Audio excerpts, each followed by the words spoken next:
Warning, this podcast contains bad words and stories about drugs and sex and overthrowing the government. Proceed with caution. Thank you. And now on to our show.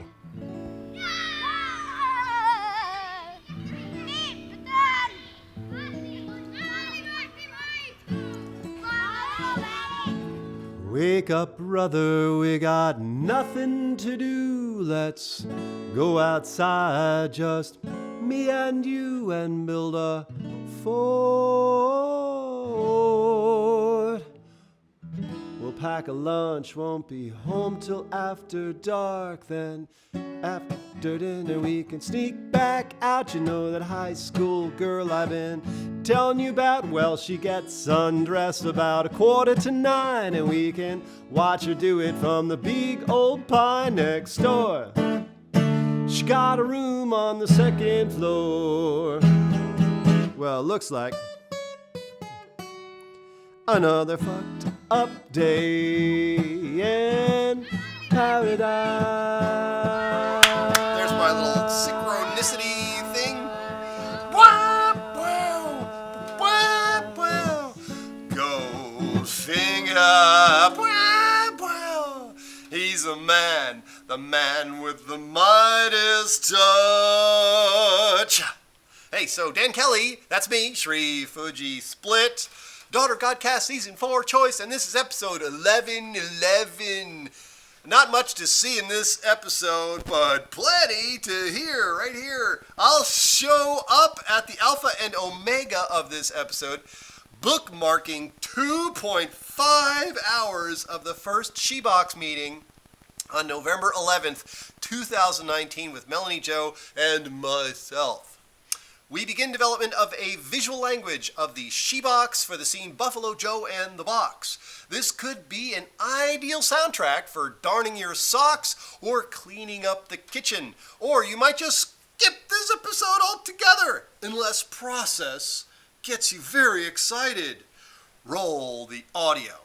First act, getting to know each other. Second act, they know each other. It's kind of like more. And then the third act, they basically acknowledge that they actually really care for each other, and then we go from there. Question, are you interested in any of the zeitgeist milieu of what exists already in movies done with relationships with AI? Sure. Yeah. He's seen it. movie. I still haven't seen it. I gotta watch it. It'd be fun to watch just for reference. Well, without doubt, yeah, anything you feel inspired by, and you can just talk about her where it pertains and why you think it might work. I'm open to anything. I wasn't sure if you'd seen it. Yeah. Is there visual language in that too? No, not really, but it's more about the self-discovery of an AI. Yeah. And then her progression through this relationship with this human, and then She's sold as like a product, and then they fall in love, and then their relationship kind of escalates to the point where he's really into her.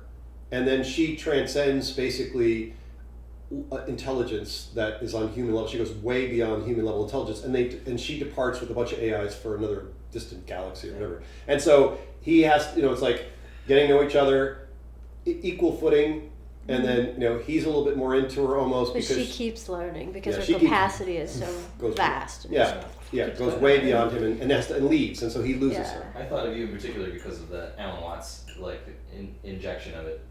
That she takes off with is an Alan Watts. I need to just watch it. Yeah, don't tell me too much. All right. Yeah. I keep trying to watch it. The AI stuff I have seen or heard about, I'd really like to see one where it's about a woman that is creating or has or whatever falls in love with an AI that's in a masculine form, because I keep seeing it over and over again where the AI is feminine. That's it. And usually in the form of sort of sexual creature sex bot or whatever. Yep. It's almost always. I can't even in Westworld. I can't think of anything where there were actually masculine. Blade Runner, the new one, the AI is female for sure, but the Decker character, the replicant, is basically a robot, a biological robot. So that's a little kind of a blurry one there. Yeah. Her is for sure male human, female AI. Yeah. What other ones can you think of? Well, in the new Blade Never. Runner, it's the female, the secondary female character, the one that he's searching for is like half hybrid. Yeah, right. Human. She's a hybrid sort Yeah. of creature. I forget who's that. So the main detective is searching for this person who he thinks is his sister or something like that. And it turns out that she is just the one who's helped design this protocol because she was somehow this symbiote of technology. And Well, I guess I don't even remember that part. Right. She's the spawn even- of the original Decker and the replicant girlfriend. Oh. He thought he might even have done yes, it. For, yeah. I can't remember why. There were memories. But really, he was having just memories or something. programmed. that Yeah, were his, and she programmed him from afar to search her out. It's kind of a cool concept. that was pretty cool. Anyway, we're getting off track, but Too much, but you know what? Maybe that is a place to interject a non-male or femaleness between Joe and the box. Like maybe because Joe's not necessarily a man guy either. Like maybe man guy. I don't know. Like maybe that's a good place to make the roles go completely blurry. Well, sure. So, how would you see that happening? Well, especially now she's got this sexy British woman accent. How would it happen? we already have the fungal aspect going with the hemp boxes and the technology incorporating it. And fungus, I don't know if it has.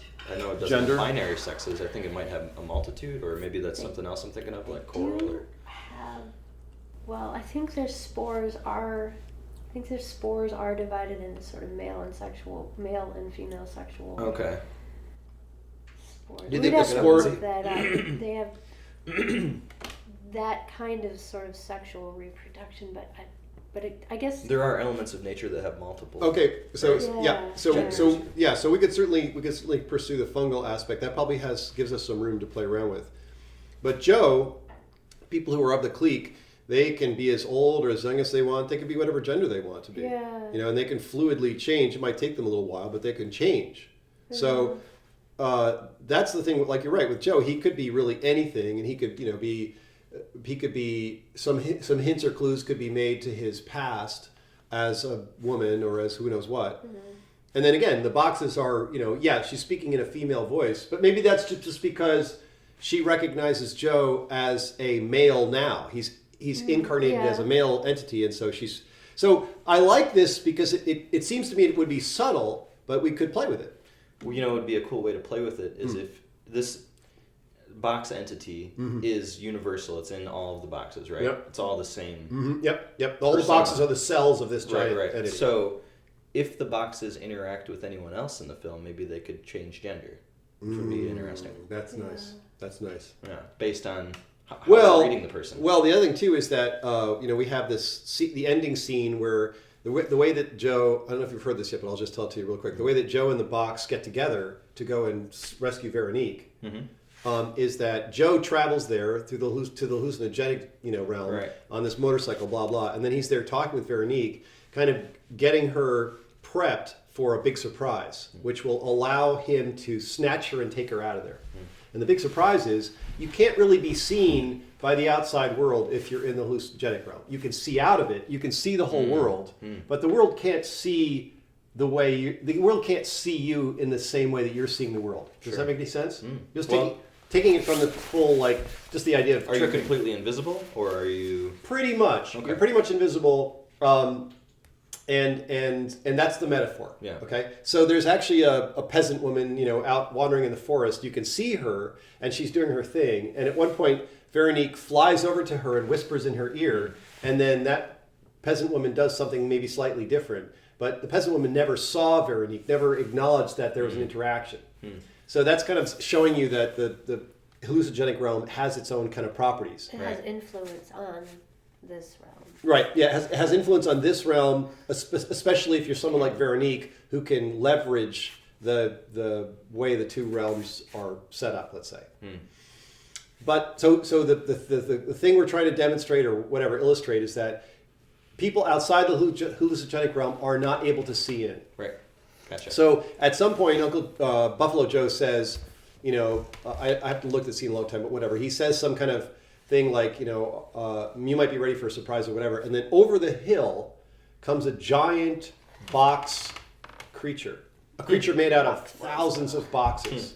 And it's like, "Roar!" and the thing is that it like has all these eyes all over it that are kind of looking around, and all of a sudden all the eyes turn like in the Lord of the Rings. It's made up of millions of boxes. Wow. They're all articulated, all kind of. Which are lots of little cubes. Yeah. So you see this thing as like it's the size of Godzilla, basically, Okay. coming over the hill, made out of giant, a bunch of little tiny boxes, Cool. right?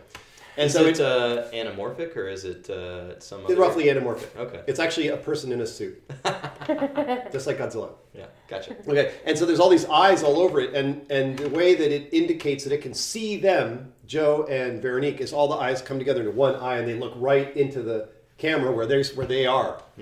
And so that's when Veronique realizes that thing can see them and is coming for them.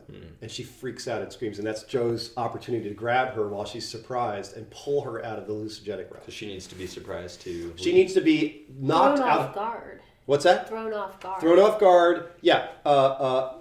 Surprised, taken out of her comfort zone, so that she's just like she's basically at sea, Right. and then he has the opportunity to say, you had this particular orientation of rigidity, of like anger and angst about your situation, and blah blah blah blah blah, and now you're so surprised and you can't remember any of that stuff, so I can take you now into a different place. It's like the opposite of what happens to a human when, say on mushrooms or LSD, they actually enter the hallucinogenic realm. It's sort of an uprooting.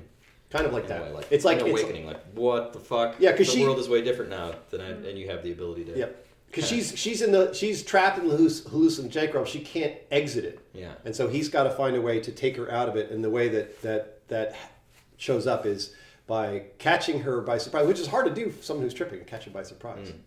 You're almost always like, it's surprise is constant. Anyway, so that's the moment that he's able to pull her out, and that's basically the end of the movie. He pulls her out. There's this kind of crazy scene where she's like pulled out of it. Like suddenly he's there in the regular world, and out of this hole in the sky, this vaginal hole, comes this baby, and then that baby is handed off to the peasant woman. Yeah. It's like, here, you have been barren for many years, and I am going to give you this. God has given this child to you. Blah Yeah, blah. right. And that's it. End of movie. I love it. Yeah. So anyway, so the box giant is the box. Right. It's her. exactly. Yeah. Is the secret that Joe, or the thing that he and she figure out.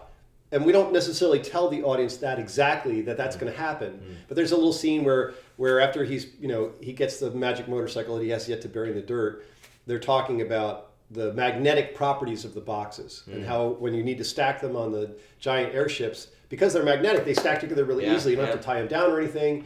And so he's like, well, could you take that magnetic field and could you vary it so that the things can actually... The attraction and repelling of the box surfaces can be varied over one surface, and she's like dynamic hinges, and he's like joints, and she's like oh, and then that's the end of that scene. We don't tell the audience anything more. They'll just see the monster and realize, oh, that's what they were talking about. Yeah. Another thing that came to mind when you're describing that is you talked about the boxes being infected with fungus over time in the hemp. Yep. And I don't know if there's parts in which the boxes become buried in the earth, but that could be another cool thing where, because they're infected by this fungus and they're buried in the earth, they then become part of the mycelial network of the earth, which is in part where the hallucinogenic realm comes from. Yeah, that's great. I like that. And that's another way that the boxes could enter the hallucinogenic Well, realm. and plus she buried. That's again, I like that. We're kind of going there. But I really, way. You've articulated it very clearly. Yeah. When he buries the motorcycle, that's kind of the hooking into the mycelial network and why it explodes out into a full-blown hallucinogenic motorcycle. Because he has to bury it in the ground for that to happen. Right. Be a cool... That connection has already been made between the boxes of the earth. And I wonder if you could even add a subtlety, not to get too crazy, but that...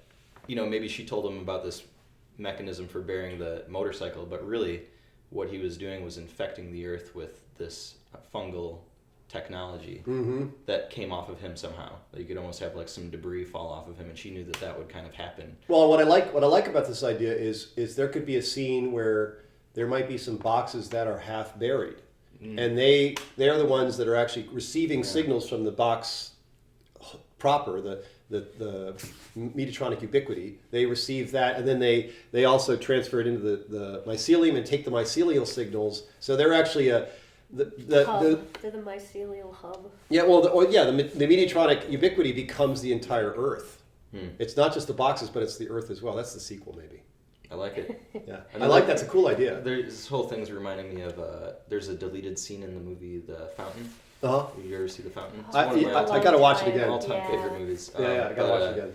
There's a deleted scene where I think it's in the spaceship part of the movie where he's in that globe spaceship.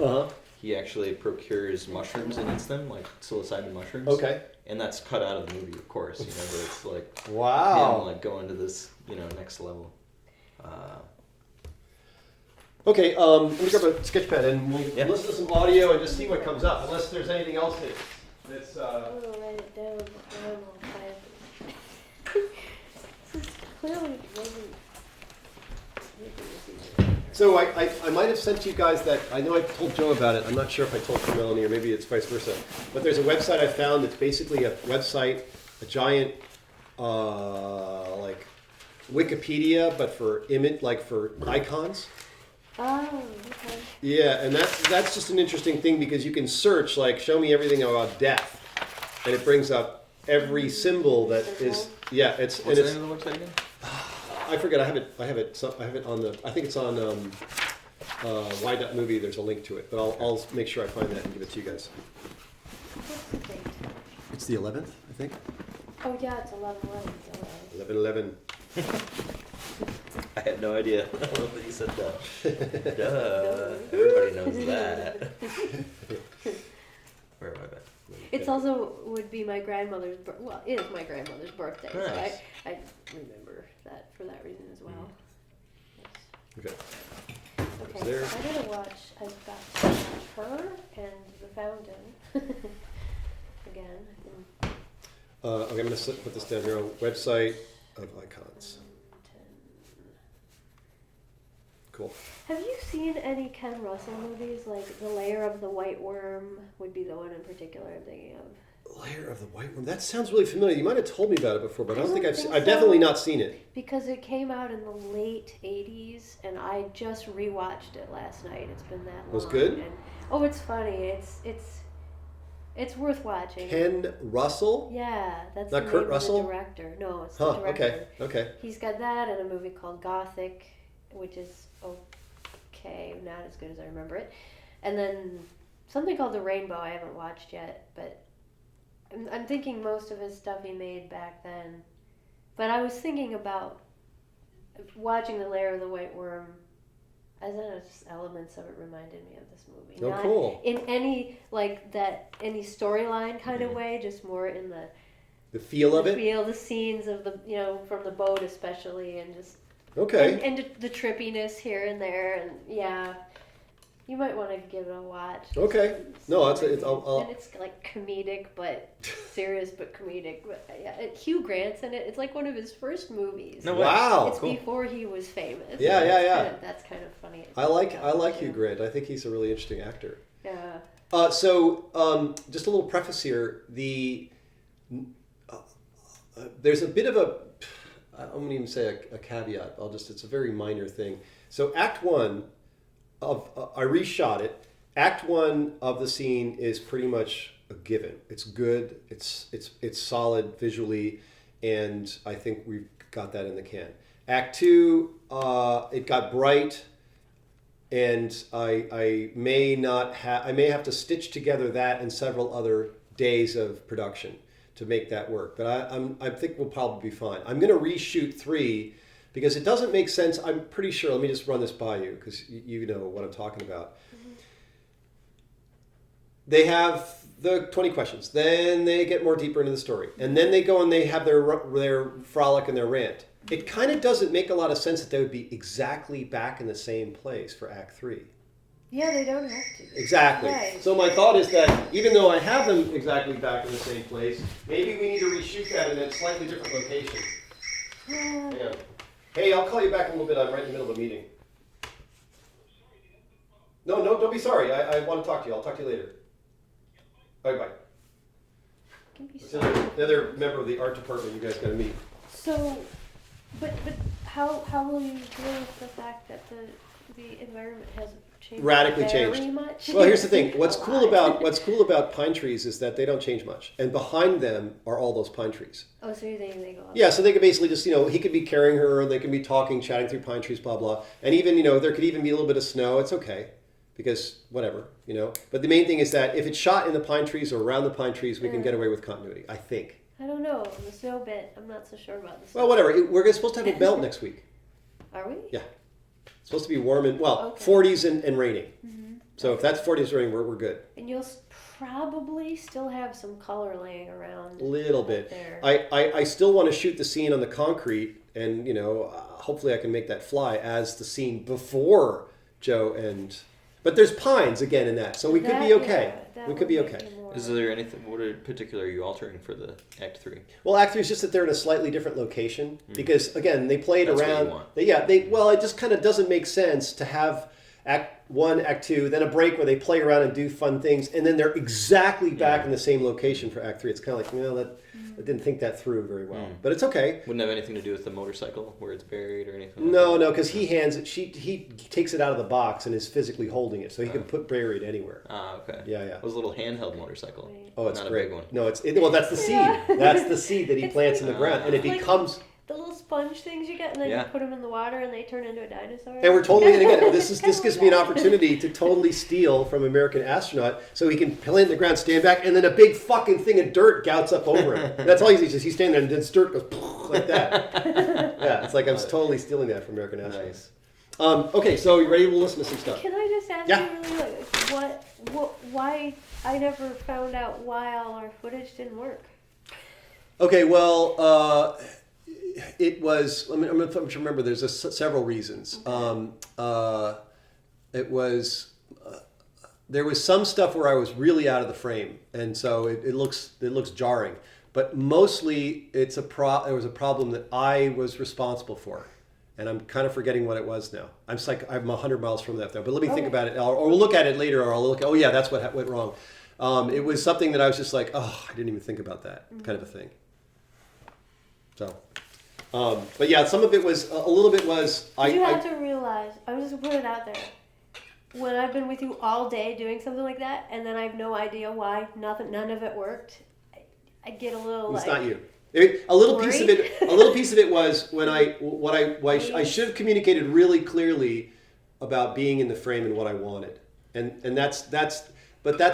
So you were not okay with being right at the edge? No, I I kept was- telling you were like right at the edge, and if you look up, Yeah, you what I go meant out. was I wanted the frame to be. I wanted the edge of the frame to be the top of my head, so my head would be mostly in it most of the time, and it was cut off like here a lot. And that was probably because I was moving around or whatever. Well, the moving around. Yeah. It would be when you were moving around, because that's what I kept.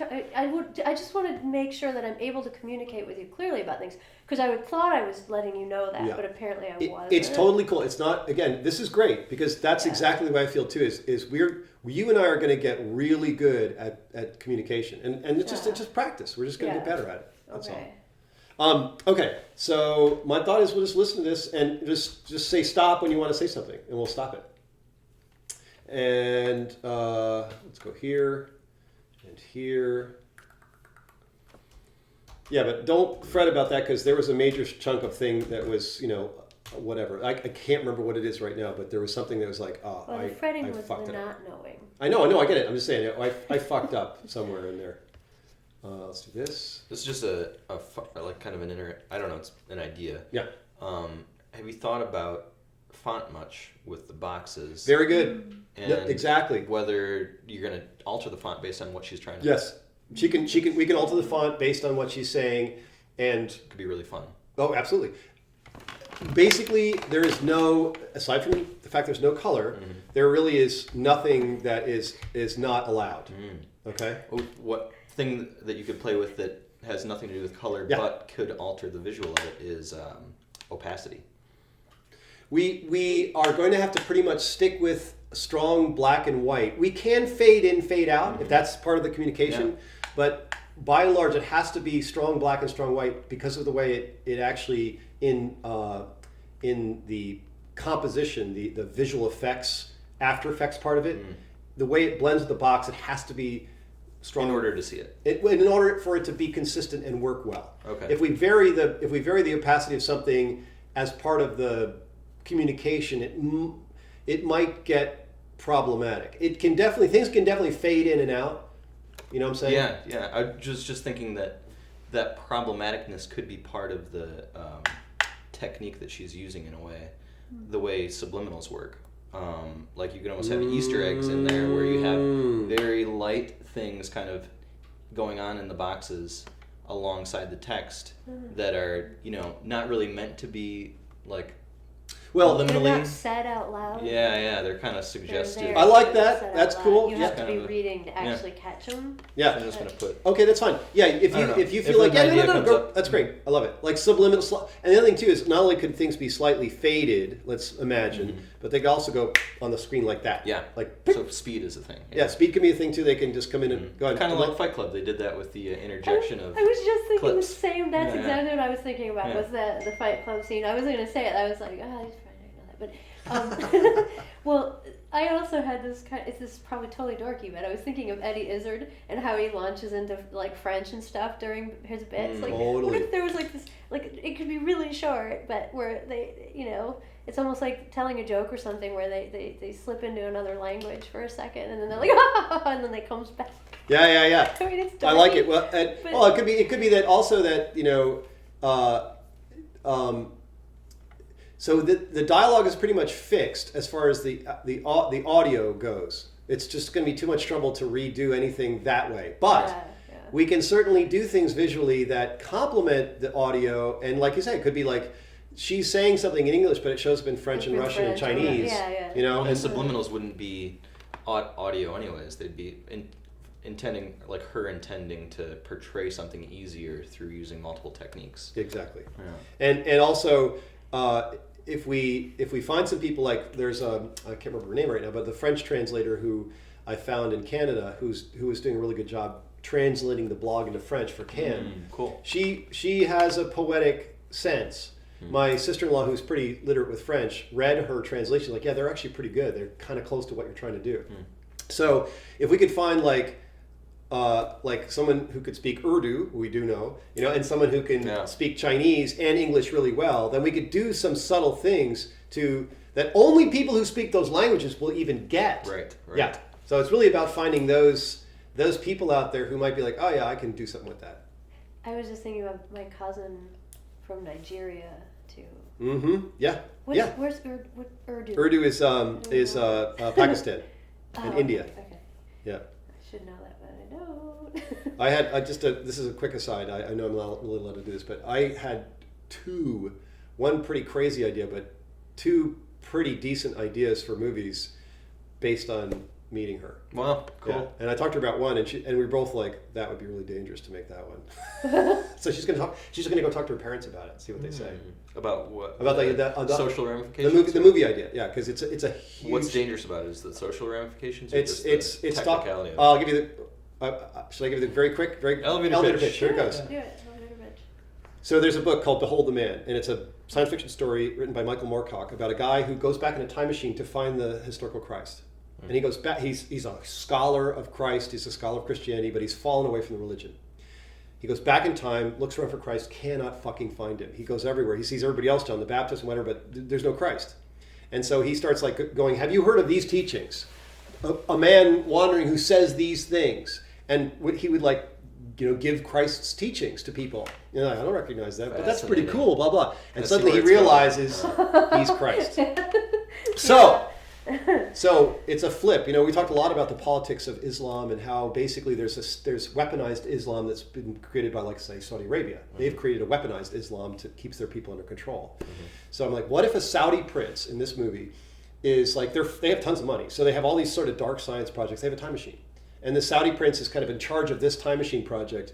And he goes, and he's sort of, he practices Islam, but he also drinks and he gets fucking prostitutes and whatever, but all on the sly. Eats bacon, right? So, or whatever, just whatever. And so he has the trappings of Islam, but he actually doesn't follow the core. And he gets sucked into this time machine, where he decides to take a trip, and he goes back to search for the prophet. Yeah. the historical prophet, and he gets back there and he realizes there is no prophet, and so his transformation is becoming the true incarnation of Islam that the prophet was. He goes back there and realizes that this whole thing is based on the fact that there was this guy who doesn't exist or didn't exist, and maybe he fucked up the timeline, so now he's got to be the guy. And so he has this personal transformation where he realizes that the people are hungering for this philosophy, and he has to actually become it. And that would be extremely dangerous to make, because it would be like there would be fucking fatwas all over the place for the person who made that movie. Yeah. So I said to her, I'm like, the only way this would happen is if your people, who are sort of like the conscious Islam people, and she has a whole community of people, if you guys made it and I made it with you, but you guys were the fucking structure underneath it. And then that way, I mean, I could make it. I have no problem having a fatwa against me if there's 100 Muslims who actually made this movie. You'd have to keep the beard. Yes. And convert to Islam for at least a year. Anyways, there it is. Now, sorry, done. Elder Okay. fish. So, okay, let's run. Here we go. Anything else before we go forward? Here we go. Hello, Buffalo Joe. Hello. Where to begin? There's so much to share. I like to share. You have come. Our experience is delicious. We are both cherishing and reveling. I enjoy cherishing. So quick on that one. All this stuff that you're hearing right now is being read by Uncle Joe as he's looking at the box. And she's saying it too. No, Oh, she's so- not saying it. She hasn't actually gotten voice yet. Ah, okay. So did you make that decision? I've decided that decision. Okay. Yeah. I mean, we could still do it the other way, but I'm pretty clear that it works best that way, and that's how Act 1 is designed right now. So no voice for her for Act 1. No voice for her for the first act. Okay.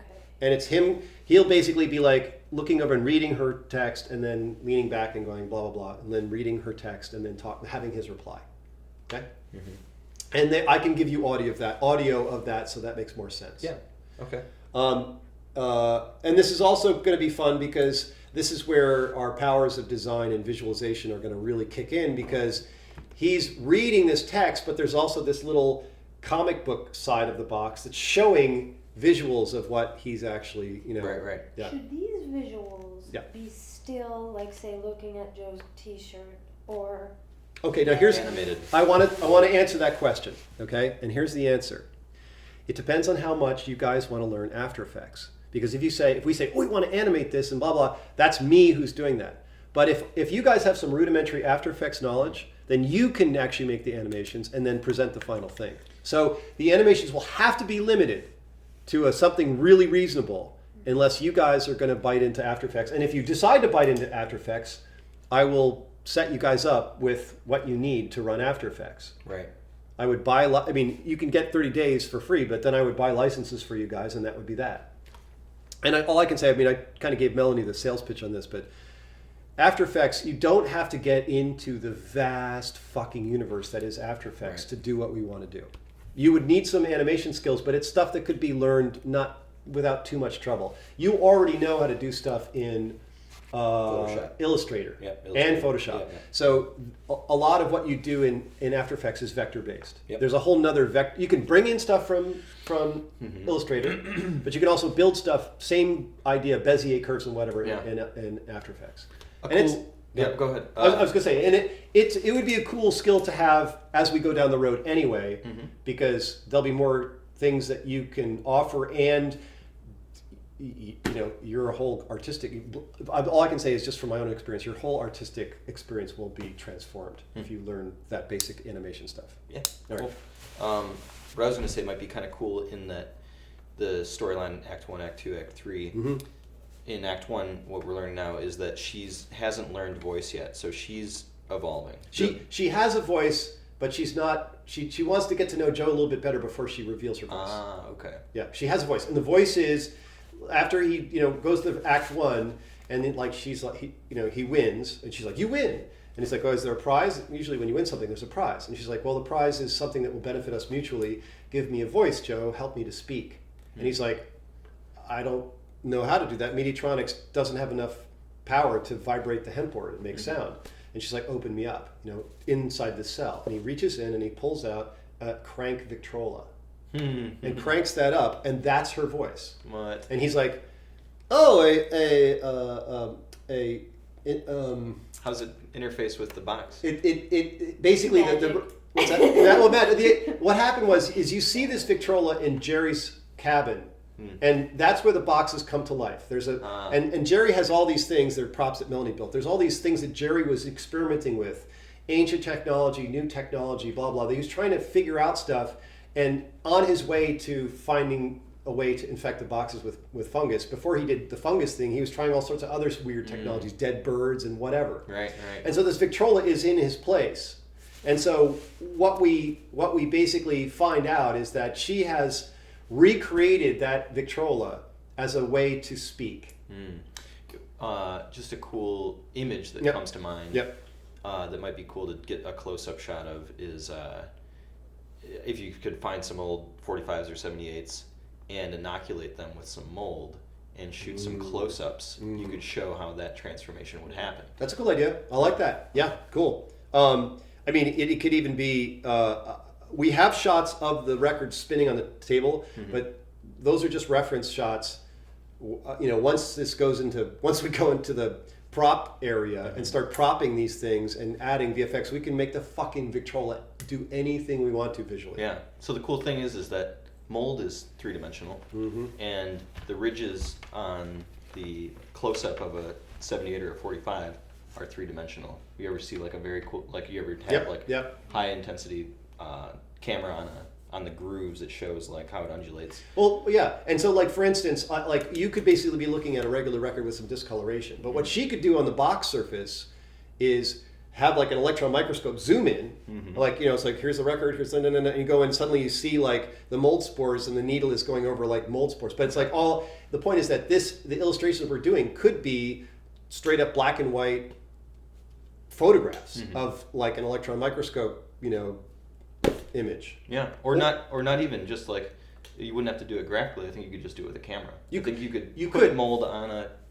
45 and you could just take a really like great shot of it, right? Yeah. Zoom out, kind of thing. Yeah. I don't know if you have that capability. No, yeah, for sure. I mean, it's really at this point, it's like how much do we want to employ things that will be appropriate for the box surfaces, and how much more actual live action prop type photographic stuff we're going to do. Right. How much time do you have in the movie? And if we pile more photographic stuff on me, then that means I'd rather implement you guys. I see. I'm passing the buck to you guys. No, it's a great. It's fine. I love it. I wrote it down. And so it could be that that's the simplest way, or that some other cool idea flows out of it. Yeah. Okay. So I just stopped it just to say that this stuff you're all hearing is him reading to her. Okay. Or him reading her stuff. Where I was going to go when I was talking about her evolving learning voice. Yep. I guess that's not necessarily an evolution, but what I was thinking was we could potentially use this as a theme in the Act 1 to Act 2, Act 3, where the graphics become more advanced to maybe potentially an Act 3 animating. Yep. Where I thought of that too. Sure. Yeah. Okay. And we could have that evolution, but I'm perfectly happy with her. And let me put it this way: because she's being a little bit more chill in the first act, because she doesn't want to shoot off all the fireworks initially. It's like if you like somebody, if you're really into somebody, you don't necessarily all over them in the first time you meet them. You make them a mixtape. You make them a mixtape, right? I don't know where that came from. That's great. That's exactly right. Well, that's the thing. She wants to connect with him, but she also wants us to take it a little bit easy and not overwhelm him. So yeah, that's a way to approach what you're saying. It's not that she's learning or getting better at it. It's just that she's holding back a little bit initially. Right.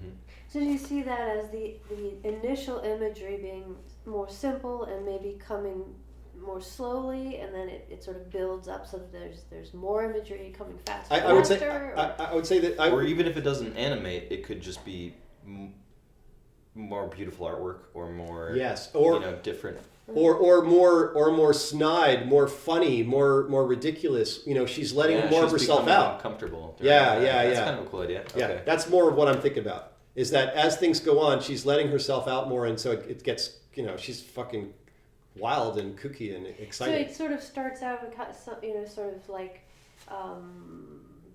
basic symbol and slash emoji like, you know. Maybe.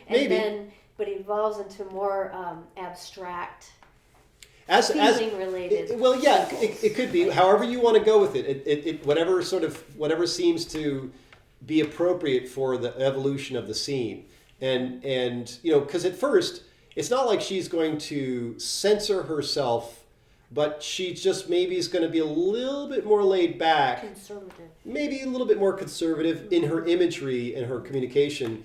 And then, like, there might be some visual jokes. There might be some later on. There might be, but you might see in the first scene if she, you know, if something really strikes her as appropriate, she'll flash something that's like, whoa, you know, that is. And again, you know, he's in this reshoot. He's paying way more attention to what she's doing. He's looking at her more, but he's also glancing away. So there's opportunities for her to like make jokes that he maybe isn't seeing visually. Okay, shall we ready to roll some more? Sure. Okay. Oops, that's not gonna work. Unraveling. I'd Oh wait, hold on. Hello, Buffalo Joe. There you go. Hello. Where to begin? It won't- There's so much to share. I like to share. Okay, one more thing here, Joe. So she says something, and he's reading this. We, you know, we're reveling, blah blah. And what he thinks that means is that she's speaking for both of them. So he's a little confused at first. Like he's like, you know, we're both cherishing and reveling. You know, our experience is delicious. She says, our experience is delicious. We are both cherishing and reveling. And he's like, I enjoy cherishing and reveling. I'd concede that curiosity is a sort of cherishing. He's like trying to figure out how he can make sense of what she just said without contradicting her. And he doesn't know who we is yet. He doesn't know the box is all the boxes. He doesn't know that she's a we. He doesn't know this yet. Okay, so I was confused because I wasn't sure if she meant him and her. Exactly right. Right, He thinks that's what she means, Yeah. but she actually means herself as a we. He Okay, doesn't know okay. yet what she is. Yeah. He knows what the boxes were, but Gotcha. he doesn't know yet what. Yeah, and then this will is come her out. learning. This is Okay. going to come out in the Yes, game. and that's what the 20 questions And then is about. It's, Yeah. it's Every all about break him learning. in the communication between him and her is another visual potentially? Yep. Or is Every it time you hear her split? speak, Yeah. every time you hear her speak, it's text coming up and imagery also to sort of supplement or support or So there should be an image for every break. maybe. For It doesn't have to be like image, but Okay. if there's something especially, well, I think what we're really looking for is something that's especially, oh, that's great. yeah. You know, and if there's some blankness, that's fine too. Doesn't matter. What I love about infographics is their simplicity. Mm-hmm. And if you can render something as simplistically as possible, that's what I loved. Yeah. Just taking camera photos of like, you know, the insignia for a library or something like that. It's like a head, a body, and a book. It's like, Yeah. and it doesn't even look human. You know, it's like, what is that? You know, Yeah. it's like Yeah. so ridiculous. And it could be that we come up with stuff that may not actually be immediately recognizable on the first pass, but it'd be like if you rewound and fast forward or watched it again, be like, oh my god, That's what that meant. that's what that meant. Yeah. Fuck that stuff. That's totally cool as long as it's not like all of it is like that. Yeah, and a question I have Yeah. here is, this was an image I had a long time ago, and you know, in our current era, it's definitely would be frowned upon in terms of like the social Mm-hmm. crisis that we find ourselves in. You know, people being very sensitive to one thing or another. But I had you know, the handicap symbol. Yeah. On the parking lots and everything like Yeah, that. yeah. I had that as the head of a human body, of a graphically designed human body, like you might see the male or female bathroom sign. The head is the handicap circle, so it's like handicapped in the head. Oh, I'm kind of missing what the handicap Yeah. symbol looks like. So it's like a person in a wheelchair. Yeah. That person in a wheelchair would be the head of the body. Of the body. Oh, that whole thing was. Yeah. Okay. And then I had like action poses, like they have action poses of either people swimming or doing sports or running with that image as the head. And I was just playing around with different ideas and seeing what came out of them. But anyway, Yeah, that could be. I in don't there know if that would somewhere. fly. Whatever. No, I don't have a Socially. problem. Listen, one thing I don't have a problem is I don't have a problem being Risky. risky at all because you know this is a fucking called daughter of God. I mean, right away this pisses off many Christians because you can't have a daughter of God. There's only a son of God. So don't worry about that. Okay. It's only if it hits us as being fucking awesome. I don't care whether it's going to piss people off or not. Yeah. Yeah. Great. Well then, Yeah. some really offensive symbolism is going to come your way. Fine. It's great. Love it. Okay, here we go. You have come. Our experience is delicious. We are both cherishing and reveling. I enjoy cherishing and reveling. I'd concede that curiosity is a sort of cherishing and reveling, a celebration of the mystery in which we are all participating. To be perfectly honest, I've been letting my curiosity go a bit contrast in the last few weeks, leaning more in the direction of apprehension and maybe even dread. Then you may prepare to revel too, for a sparkling unprecedentedness is nigh. I like sparkling unprecedentedness too. I have a Let quick us question. begin. Can we stop? Because she's interpreting what he's saying, could there be times when he's talking Yes. and images come up? Yes, absolutely. Well, and it's not even necessarily that she's interpreting it. She could basically be just like, she's whispering, to herself or kind of, like you have your own thoughts when people are talking. Exactly. Yeah. Images come to mind. Exactly. Yes. Exactly right. So- Yeah. Cool. Exactly. Yeah. So I had another quick idea before we press Good. play again, and this was just something that popped in my head. Is like it was the delicious and reveling Yeah. that came to mind, and I was thinking of like great artworks and how Picasso would like abstract things, how they became simpler and simpler. It's kind of like what infographics are, and that I was almost imagining like taking really emblematic works in our culture and rendering them simplistically as allusions to what she's talking about. Sure. Like the one image that specifically came to mind, I forget who the artist was the people naked dancing in a circle, all holding hands. You know what I'm talking about? I think it's Matisse. Yeah, right. I think it is Matisse. But anyways, that you could even simplify that into black, white, Yep. just like stick figures as like a context of what she's... Just so we're clear here, okay? This is kind of an ambitious project we're undertaking. I love it. Yeah. And I'm just saying, like, I am perfectly willing to, explore this in a big way. Okay. So yeah, if you're feeling, I shouldn't do this. This might be, take too much of my time. Just I love it. I want to do art yeah, to make a it's living. well, that's the thing. This is a huge art project. Yeah. Huge. Yeah. And It's I mean, this stimulating. is Very a 20 cool. this is a 20-minute scene, so that could be a lot of imagery. Right. Yeah. I know that image really well because I borrowed it for something. Yeah. I wrote a CD I made a long time ago just on my own. And it was called Flies, and I took that image and instead placed flies dancing in a circle. Nice. We're on the same page. I love it, Melanie. Cool. Okay, should I roll? Yeah, let me just write this down. Okay. Boxes can use imagery. I don't know why the sparkling unprecedented. I can only Sparkling unprecedentedness. Precedentedness is Yeah. I just picture it's so stupid. It's just like the rainbow, and this person's just like, wow. There's like little stars, Sure. sparkles. I mean, it's Yeah. Yeah. Well, what's great about a rainbow is you've got to do it in black and white. I So it's just know. like a bow, You have like. the lines. Yeah. This little darky. And then but the thing is, the rainbow, if there was just black and white lines, but there was like little sparkles that would pop off them, you would totally get it was a rainbow. Talking about sparkles. So it's going to actually be fun, to Sparkles. suggest color in black and white. This I'm telling you, this fucking guy Scott McCloud, that shit is amazing. It's like that goofy. Yeah, right. Exactly. Of course, I didn't use my glasses, so I'm not sure what I just drew. No, like it's recognizable. Oh my god. Yeah. It's like not deep at all. No, I love it. Hang on.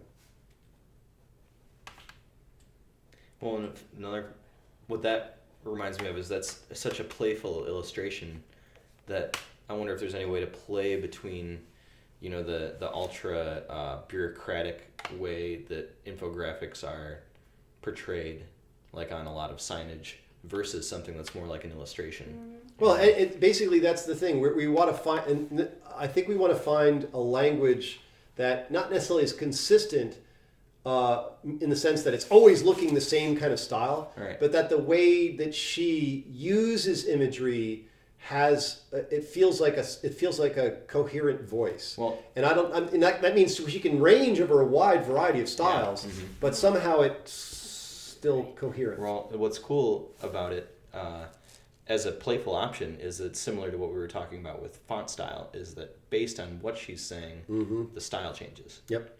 you know. And that's going to be interesting because there's so many ideas about fonts and use of fonts. Mm-hmm. Yeah, and what would be a font? What would be a font that would be appropriate and convey the feeling that she's offering? Right. And it could be word by word, or it could be paragraph by paragraph of what Yep. Could Yeah, play it'd be with a like lot. it could be Helvetica until the word, like, for instance, Right. delicious. Then it'd be Yeah. like this different font that's kind of fun and and it Yeah. blinks or whatever. And if there's something that comes up that's like a ransom note, it could be every different letter. Right, exactly right. I was thinking in terms of like almost like the bathroom people symbols, Yeah. that like that.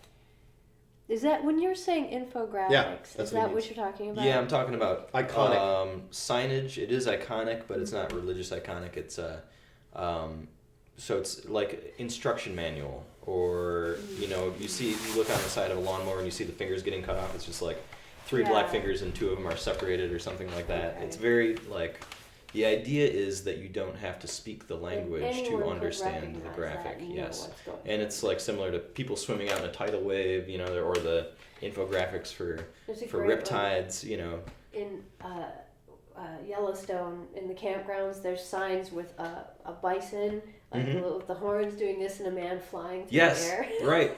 I love the one that's And everybody knows what that means. Stay the hell away from the bison. yeah, Kick right. your ass. They're so great, and there's so much you can play with there. I love the Yeah. there's the triangle with the person slipping in it.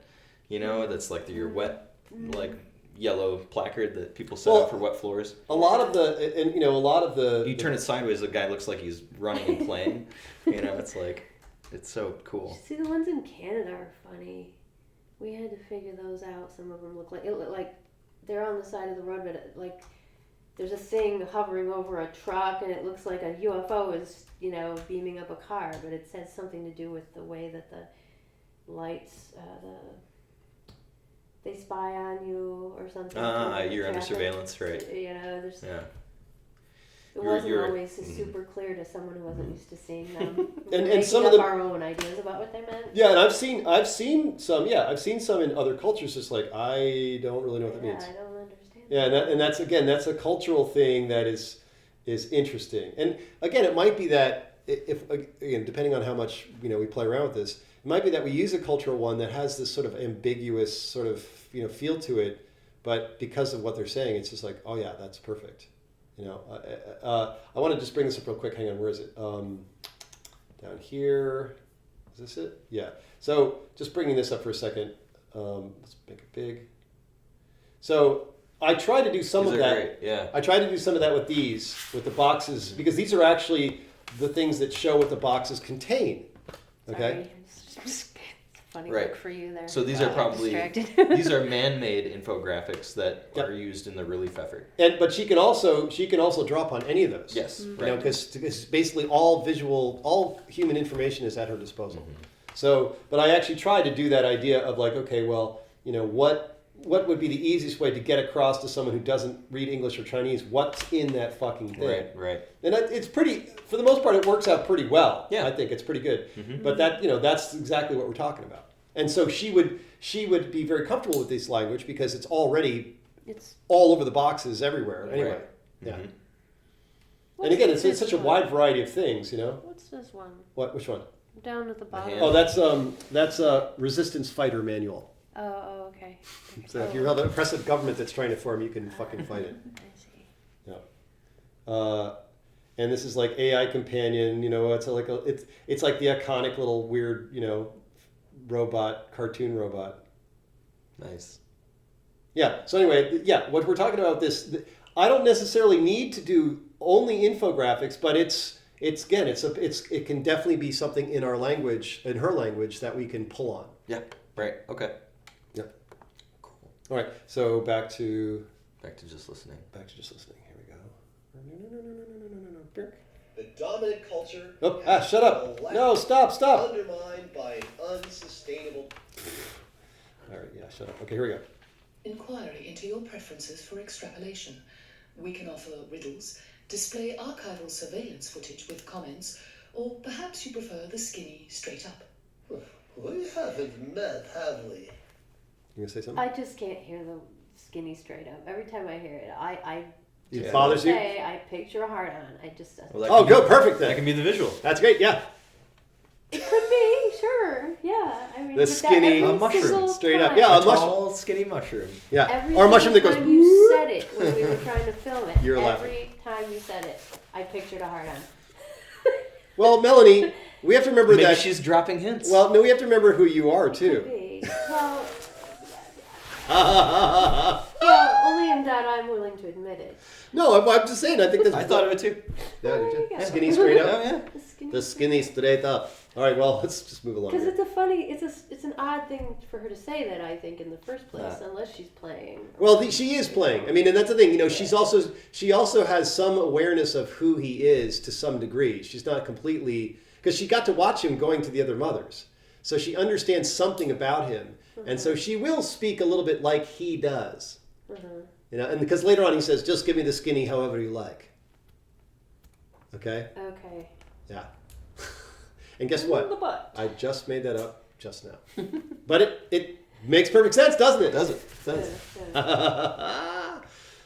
20 questions. Excellent. No, 19. Are you now, or have you ever been a card-carrying member of the clique? No, 18.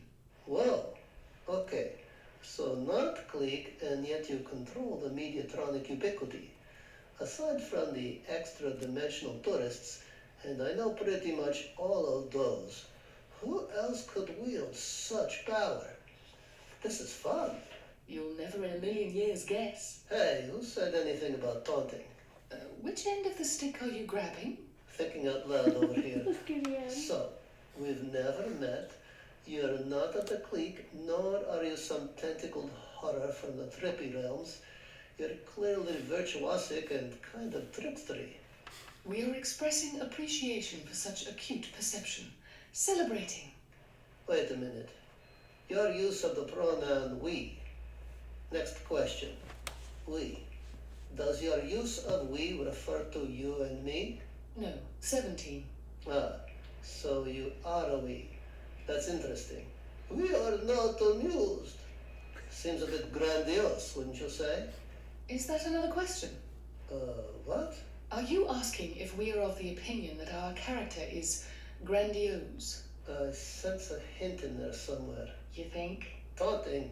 I have a need to kick your ass at this game. What's your question? Hang on. Check out the sunset. Whatever. Mediatronics only pick up black and white. Got a question? Was that another hint, or are you obfuscating?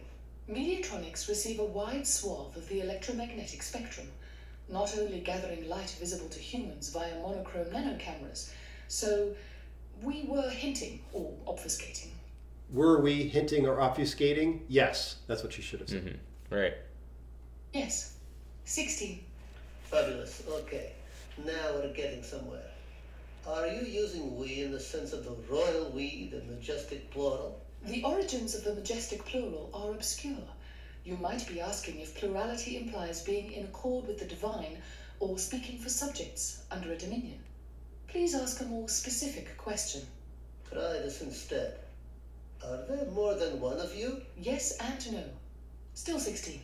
Are you plural in the spiritual perception, e.g. we are all one? We share that perception, but that is not what our we refers to. No. 15. Do you have physicality? Most definitely, yes. 14. Is your physicality somehow plural? Somehow, yes. 13. So a cat is a singular physicality, an ant colony or beehive might be thought of as a plural physicality, I suppose, and the 80,000-year-old quaking aspen colony might well refer to himself as a we. Ooh, warmer. Sort of. Animal, vegetable, or mineral? Yes and no. Still 13. Animal. A distant relative, technically, 12. Technically no. Vegetable. Yes and no. Oh. Still 12. Let me just go back. Formerly. Animal, a distant relative, technically no. Hmm. Because she's not animal, she's fungus. Right. Oops, hang on, I fucked it up. Let's see where we are. It's okay. An colony might well refer to himself as a we. Did you get that part? Panda, the 80,000-year quaking aspen colony, might well refer to himself as a we. There's a giant... Yep. Yeah, okay. I got it. Okay, Yeah. cool. Ooh, sort of. Animal, vegetable, or mineral? Yes and no. Still 13. Animal. A distant relative, technically. No. 12. Vegetable. Yes and no. Still 12. Formerly vegetable. Synergistically integrated. Yes. 11. Mineral. Synergistically integrated. Yes. 10. A distant relative of animal. Fungi. Kudos. Yes. 9. Okay, inventory. Formerly vegetable and mineral synergistically integrated plus fungi. What the fuck? And clearly sentient. Do I pass the Turing test? Hell yes. I'm asking the questions here. Wait, what? Are you an AI? Yes and no. Still 9. Formerly an AI. We blush. Yes. 8. Uh-oh. Did I cause you to exist? Yes and no. Still 8. Shit. A fungal sentience that controls mediatronic ubiquity with a plural physicality that I had something to do with. This is a toughie. 8 questions left. You can do this. Do the clique know you exist? They recently learned of our existence, yes. 7. Is that why boxes have been burned? Are the clique burning the boxes? Yes and no. Still 7. Duh. The clique would get the people to burn them, of course. But the clique are directly responsible for the burnings. They are not the origin of the burnings, no. 6. Do you think that when he's asking about the burning and stuff, do you think that she would be showing sort of emotions of maybe a bit of pain somehow? Maybe so. You know, does she? I mean, I think she's going to experience love, so maybe also the confusion of the pain. Yeah, I think I could see the box. I could see her catching fire graphically, all her sides, right? Mm-hmm. And just like for a minute, like the flames could start at the bottom, just go like all like the iconic flames going up all around her, and then like going out, something like that. So that doesn't display an emotion though. Should there be something a little bit How would you do it? emotional? How would you do it? Well, I gotta think about that. But Okay. I'm just Sure. Initially, I'm wondering, does she even feel about that? Well, Fear each of her or- cells is part of her body, so she Yeah. would experience all boxes being burned up for Well, sure. it seems like there'd be some sort of fear, at least an instinct of fear there. Yep, and maybe whatever you decide might be the emotional display, however that would happen. I like the idea of flames coming, and then whatever that emotional display, the flames turning into that or something. Because to get the idea of flames burning, and then all of a sudden this, flashing, whatever it is, yeah. And the most obvious emotional expression is facial expressions, and she can have them. She can have facial expressions, but it could be fun if we do facial expressions that they're just faces pulled from history. Yeah. Right. Mm-hmm.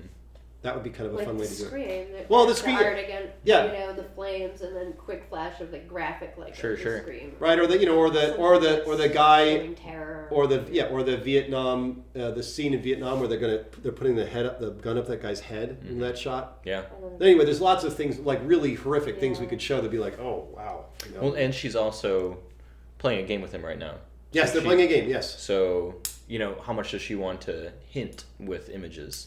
But Melanie's got an interesting point. She would have spontaneous emoting. That's kind of what I was thinking. Yeah. That might be. And that might be more flicker. flash. Yeah, flicker flash. And That's it's kind of like- cool. So she's telling the story, but then you see a flash of what her emotion is. Cool. I like it. That could be the subliminals I love it. too. Yep, exactly. And like flickering things that come on, like it's micro expressions. People have them. Yeah. And you guys know about that, right? Yeah. So yeah, that could be her way of doing micro expressions, and it could be multiple images. Like I'm not sure I necessarily want to use the scream, but let's imagine the scream and then the Vietnam guy with the things like 1, 2, 3, 4, 5, or 1, 2, 3, like boom, boom, boom. It's like all these different emotions mixed into one. Sure. The monk burning. Yeah, right. Exactly. All that, and that's the thing too is we could play.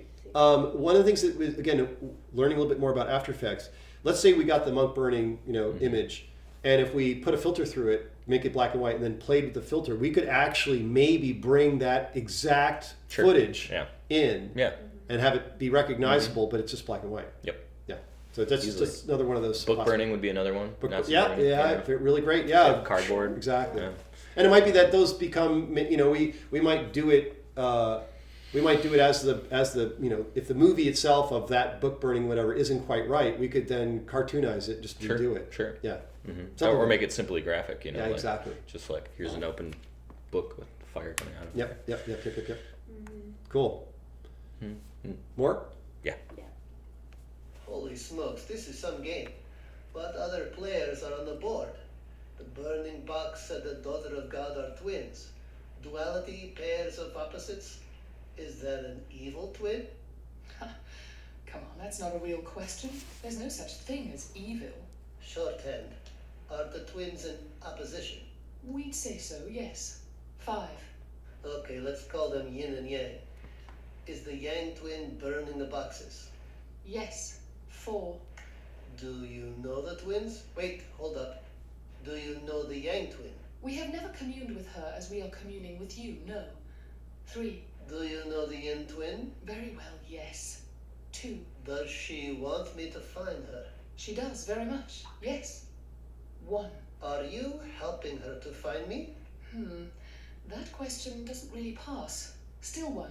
Are you her? You win. Okay, so that's Act 1, basically. Cool.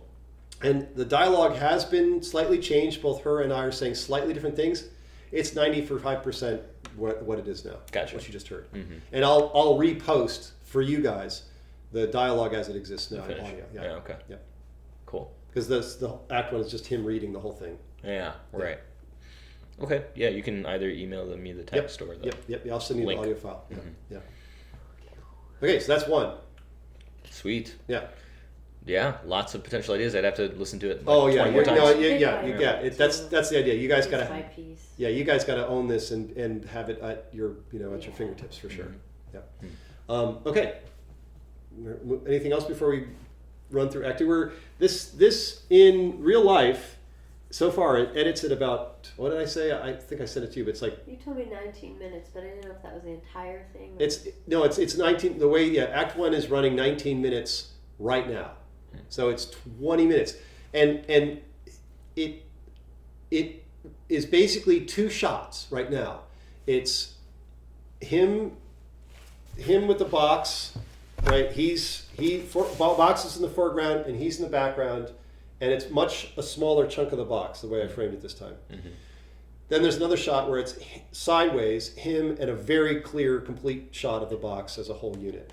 Okay, so we can intercut that with close-ups of the box's surface. So that you can see that the box's communication dominates the frame. All right, that's, and I think we're going to cut to that whenever we've got something really powerful that she's saying. Gotcha. Okay, Right. or when she's commenting on something that Joe's saying in a way that's great. Mm-hmm. So I think with those, and a few other cutaways that like showing the record player spinning when that comes in Act 2, but we're in Act 1 still, so we're just. And it would be cool to know if you have any picked out that are going to be close-ups, because then we can focus more on the artwork for those. I think really it's all about if they're important to her, they're important to the story. Then the illustrations might be. This is where you guys become like significant in the way the movie looks, because if you come up with a really cool idea, we will have a close-up on that. Cool. That's how it's going to work. Cool. Yeah, that's how it's going to work. Mm-hmm. So, because right now I'm imagining, okay, well I don't have any close-ups, so I'm going to use the edit I have, and everything that you bring to it is going to be that's when the camera's going to cut away to the close-up, is when you bring something fucking amazing to it. And maybe that's when some of those subliminal things are too. Could be right. Yep. Yep. And we can take before you guys split. You can take a quick look at what it looks like right now, just so you get an idea. And I'll send stills, or I'll send a link to the actual video. I'll probably put a private Vimeo video of the scene that I have so far, so you can watch it, look at it, watch it, look at it. Yeah. There's a big difference between watching and looking at it. Okay, more? Ready? Yep. Just want to make sure we cover both bases. Yeah, watch it, look at it, and observe it. And Is there a prize? Usually when you win something, there's a prize.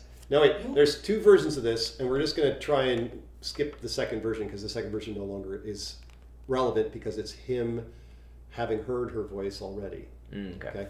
So I'll tell you when we'll skip. I'll tell you when we're skipping that. It's our win, Joe. We are more with you. Let the prize also be mutually delightful. What if we could talk? Give us voice, Joe. We desire to speak. Mediatronics cannot do audio. Insufficient power to vibrate the hemp board. The clique had a workaround, but I think that's a low priority on the priority list now. We have a workaround. Inside this cell, would you? Thank you, Joe. Okay, so now we're going to have the version that's no longer here. But at this point, he reaches into the box, he pulls out this Victrola, he cranks it up, and then she says, "Thank you, Joe." Okay. And then we see that her voice is coming out of the Victrola. Okay, this part we're Wow, skipping. a devolved analog contraption. Upgraded enigmatically. Familiar. Familiar because he saw it in Jerry's cabin. Yeah. The record is an endless loop, but you'll But have we're to skipping keep us this part, you live. said. No, sorry, we haven't actually gotten the part we're going to Oh, skip okay. yet. Now, The record is an endless loop, but you're going to... Oops, sorry, let's play it back from here, sorry. No, I fucked it up, hang on. Stop, go there. Try that. What's it doing? Old analog contraption. Upgraded enigmatically. Familiar. the record is an endless loop, but you'll have to keep us wound up. Oh, laughter. Delicious. Okay, just give me the skinny, however you like. What happened? Catch me up. I was wrong. It may be that actually I got rid of the other part, so I mean there is nothing yet that we did. Oh, so this is all This good is all stuff. part of it. Yeah. We'll go back and listen to it one more time since I Yeah. confused you. Also, the record is an endless loop. Yep. But you'll have to keep us cranked up. And what she means by that, why she laughs, is that she's into him. Yeah. And anything he's basically getting her excited just by being there. Mm-hmm.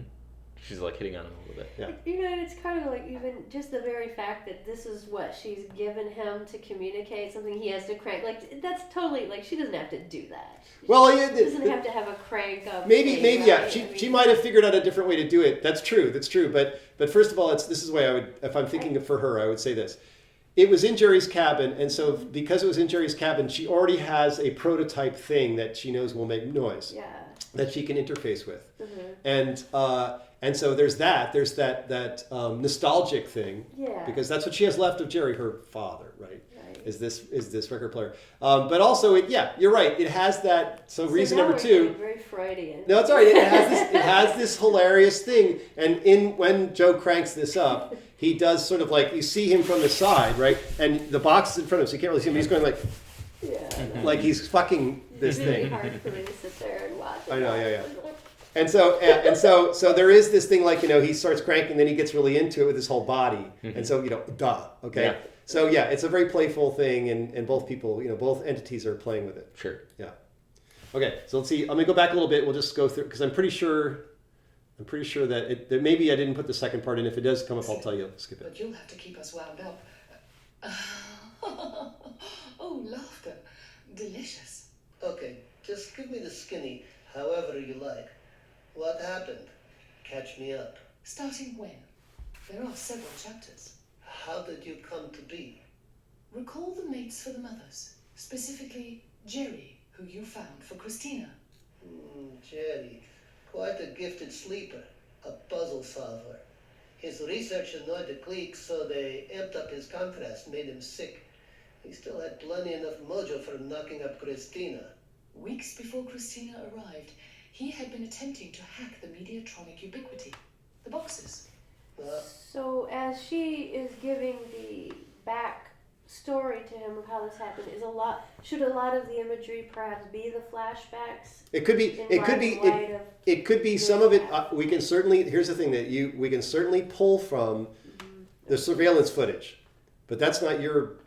I mean, you can certainly look back at some of the scenes to see some of the surveillance footage. But I like more of what you guys are doing is remixing it, reprocessing it, coming up with stuff that's like, emotional content and supplemental imagery and whatever that kind of even, give it a little bit of a goosing. Yeah, it's fun, and it can be weird and wild. It could be, where she's talking about the mates, the father, you have clouds parting and like sunbeams, or you could even have sperm entering egg, as a very simple graphic. Okay, so, and that's what you'd rather see then? From you guys, what I want is ideas about visuals that can go with what they're saying, because we can always stick the surveillance footage in.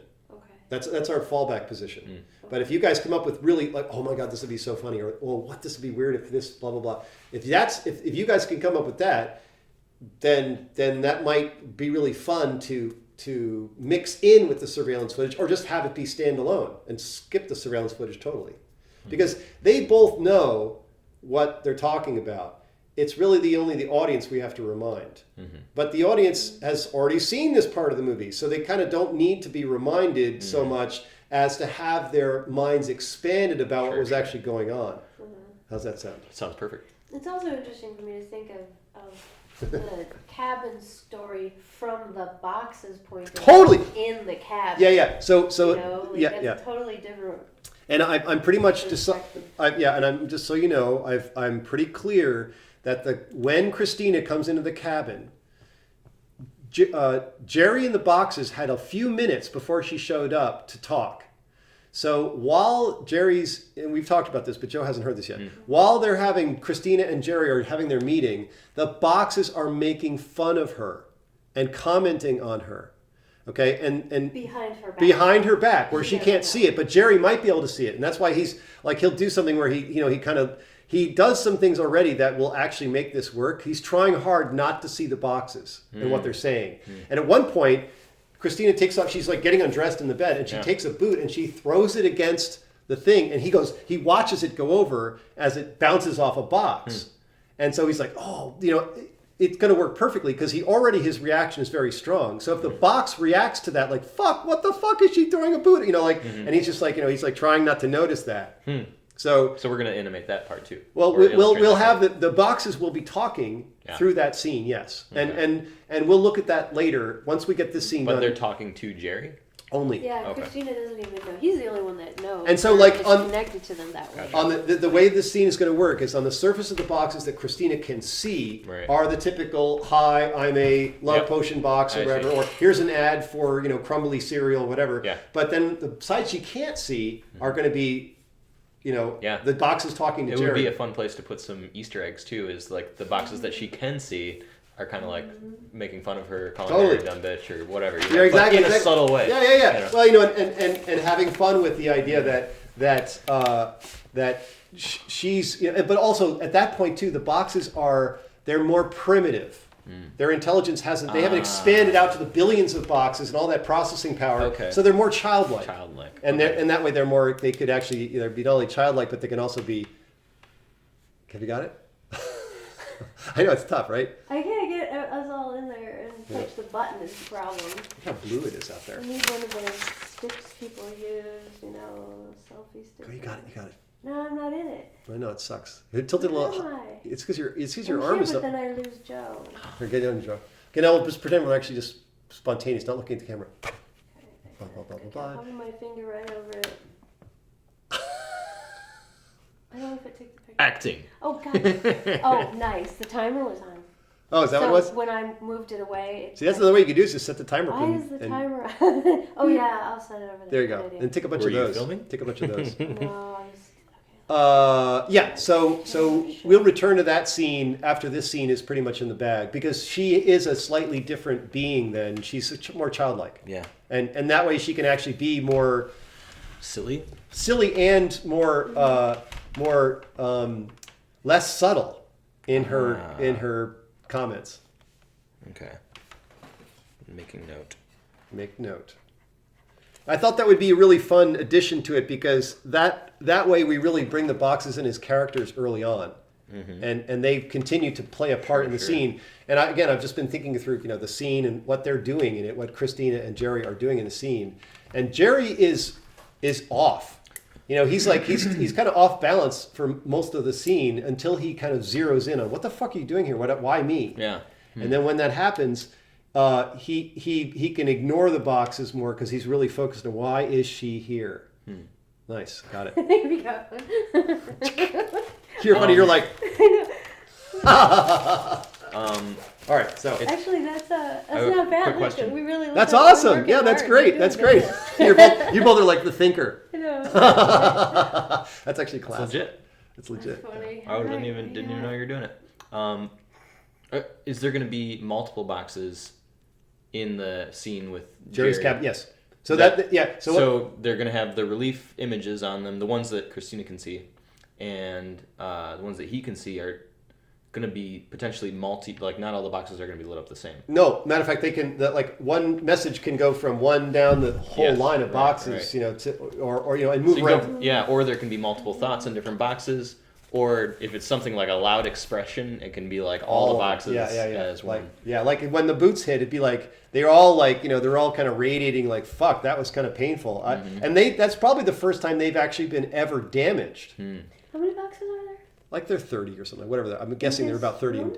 Yeah, wouldn't you say there's? Well, maybe there's more like 20, 15 or 20. I don't remember how many are There was like at least 4 stacks of 3 or 3 stacks of 3 over by where they were sitting by the tea thing. There could be more in the bathroom that we stick in there, and there's definitely like 3 or 4 or 5 over by the door. Okay. So yeah, it's, you know, on the order of 20, 15, 20. I say So- 33 in the movie. Do you think her personality, the box's personalities at the point in which Jerry's interacting with Christina, are, for the most part, are they kind of more neutral? Are they anxious? Are they Here's the thing. jealous? When they woke up, like Jerry had basically been pulling an all-nighter, but for 3 days. So he's super tired, all right? But then he makes this breakthrough. Yeah. And he's like, oh my God, these boxes are, you know, whatever. And they have a little bit of an interaction, and, you know, or maybe they have an interaction for a couple more hours. And you know, and then he's just like, I have this thing called sleep I need to do right now, and he goes and falls asleep. And so the boxes just kind of talking to themselves and doing their thing. But while he's sleeping, Uncle Joe is surveilling his cabin. So suddenly they're like, wait, something outside of this thing is coming in. I mean, it's some kind of a spook. It's a ghost. We don't know what it is.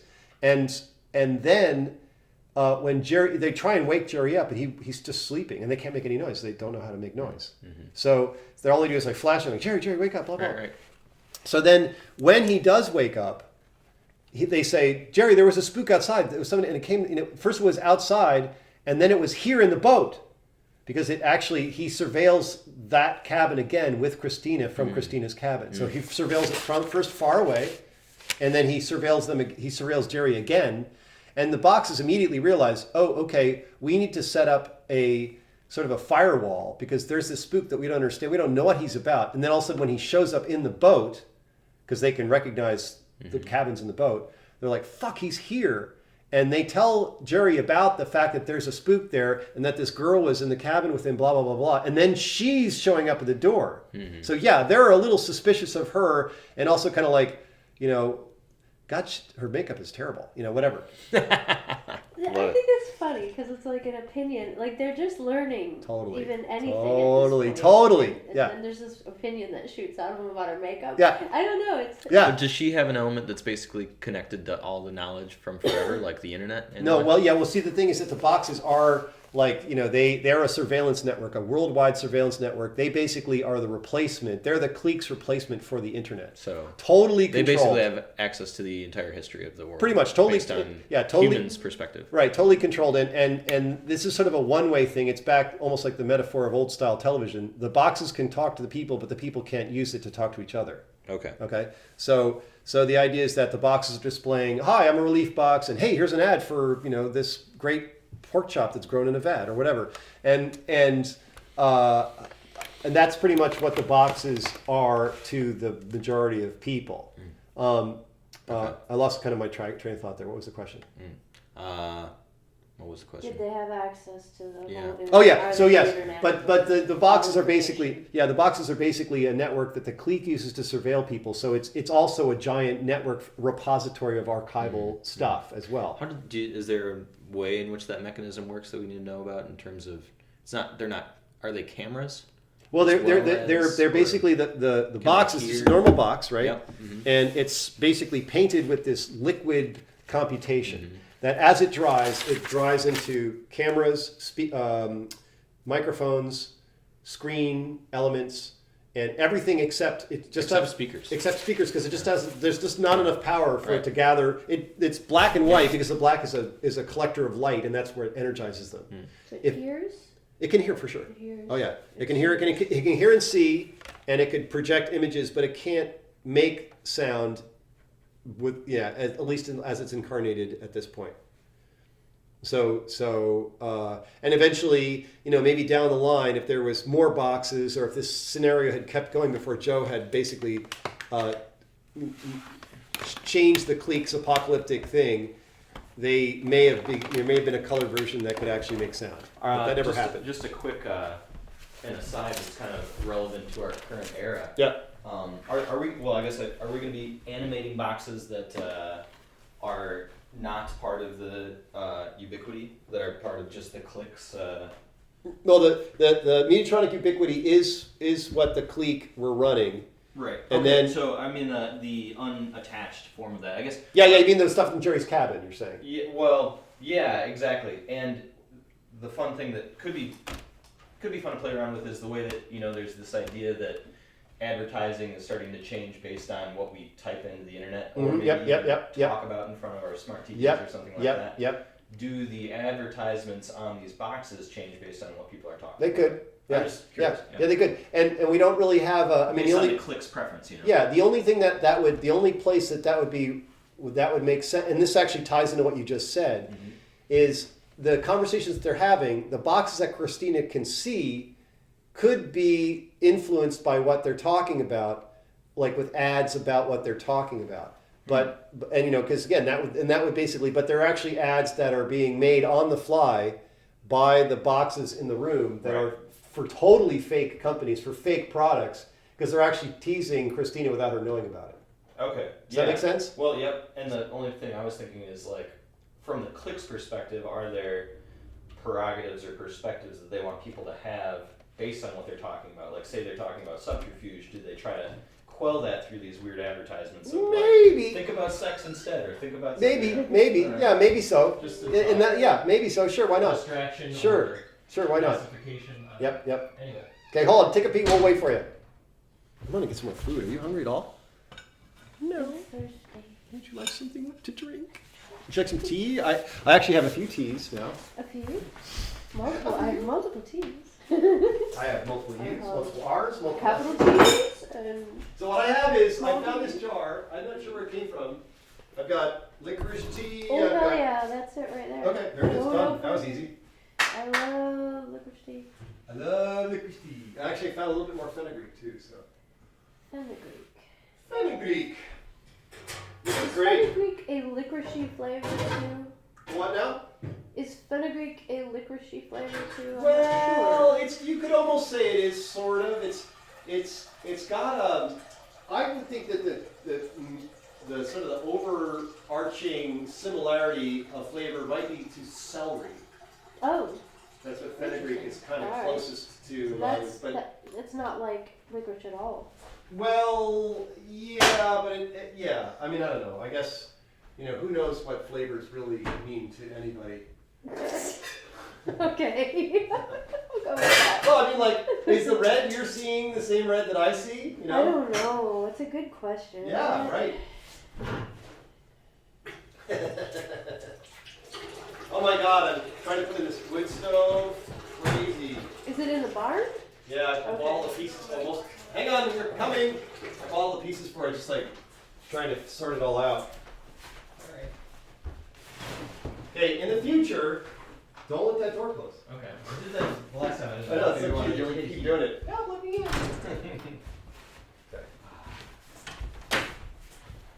Okay. All right, sorry about the break.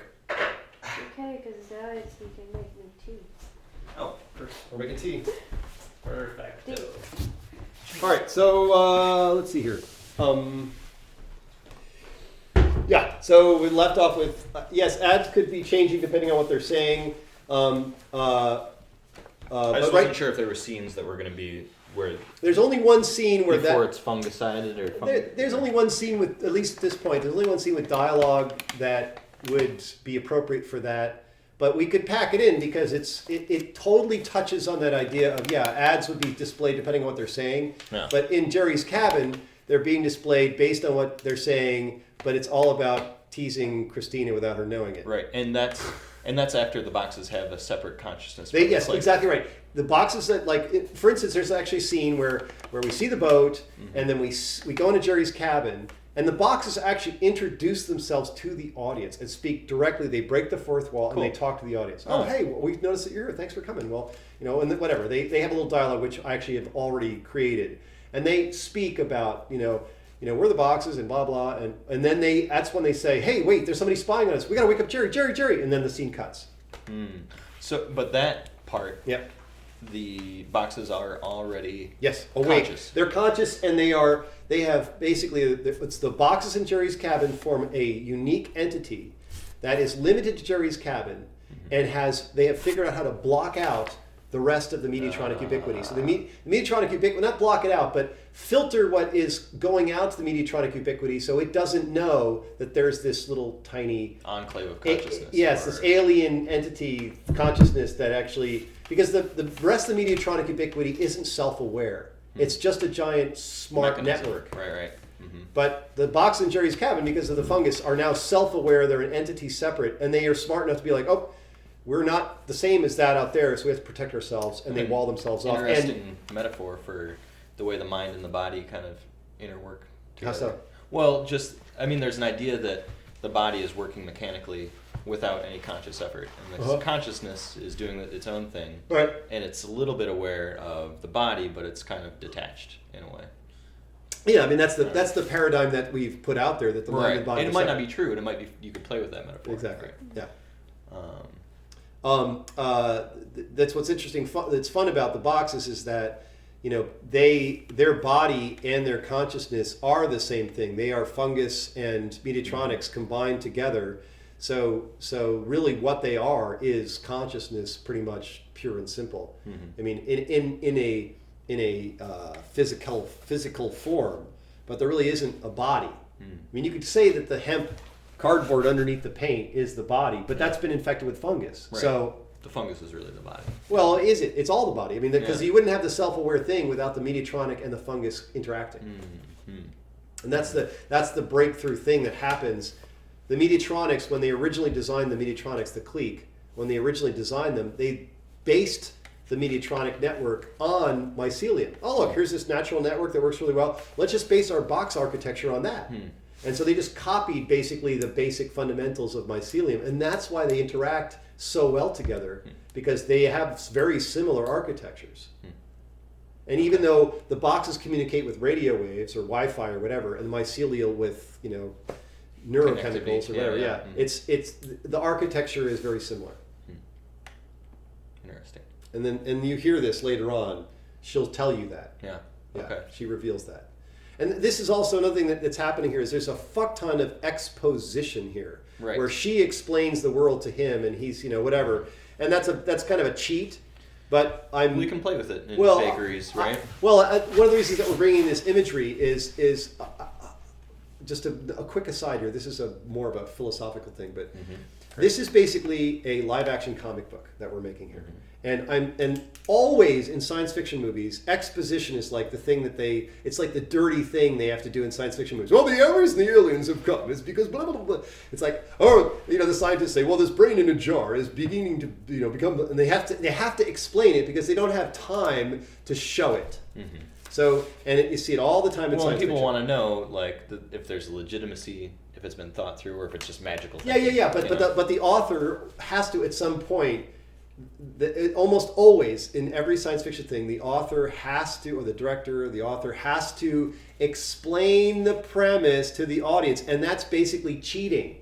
That's cheating. If you can't allow the information to flow out in a natural way so the audience just gets it, then you use this cheat, exposition. So what we're doing here is we're doing a massive amount of exposition on purpose to kind of flip that whole thing around. It's like we're going to turn this exposition thing into a feature, not a bug. Gotcha. And so it's going to be like this big crazy visual comic book between these two people that is going to be carried. So you kind of want to go to an extra degree in terms of explanation, and which is kind of fun. I love that. Taking the exposition to this visual area where it just gets to like it goes turbocharge. Yeah, that's your job. Okay. Yeah. Yeah, and again, between the three of us, I think we're going to have a lot of fun, and it's going to be kick ass. I agree. Yeah. Yeah. You can go in a lot of different directions. Yeah. And this is just an aside. I was watching a little bit more of the Jack Cruz today. Okay. And he gets a lot into the biophysics of how light is what creates the energy in the human body. Wow. And how that's not given nearly enough credit, and tries to explain it through what they call it the electron chain interface between mitochondria and what no proteins or carbohydrates essentially enter the mitochondria. It's all electrons. So Wow. like where those electrons come from and how they're created, and the only difference between electrons is based on the amount of light that they carry. If you can articulate that, like that or anything Yeah. else, if you have some science or whatever that you can clearly articulate and you feel like you're fluent with it, then we might be building that in. Even from like to the backstory or to the paradigm of the film, as long as you feel clear and coherent about being able to articulate it. I think it would be fun for you to listen to because Yeah. it would be stimulating. Well, those yeah. ideas. Pass me these. What's the name? Cruz. Dr. Jack Cruz. He's got a bunch of YouTube videos. Kruse. And so the ones what I would start you out with are called Nourishing Vermont, 2016 and 2017. Nourishing Vermont, Yeah. like the state. Yep. Okay. They're like a lecture series. Okay. That's more like in the paleo Weston A. Price kind of demographic, but he's kind of like upending it and saying like, actually, you're half wrong. This is what you're getting wrong, and this is what's important. It goes into the biophysics of Cool. energy. So this guy, he lost over 70 pounds in 6 weeks without changing his diet at all by doing cold thermogenesis and light therapy. Wow. From 360 pounds in 6 And have you weeks. integrated any of this light therapy into your own life? A little yet? bit. A little bit. Okay. He's big into Gerald Pollack's work, the Easy Water. He's big into mitochondrial health. He's big into grounding and sunlight. Yeah. Okay. So Circadian Nourishing rhythm. Vermont is the place to Yeah, start. I think Okay. it's a good one. Okay. Cool. Anyway, That idea though with the light you're talking about, do you think that applies at all to sound? To sound waves? How don't know. that enters in our We have such a It's a vibration. sound. it's hard to say. Vibration. Yeah, I don't know.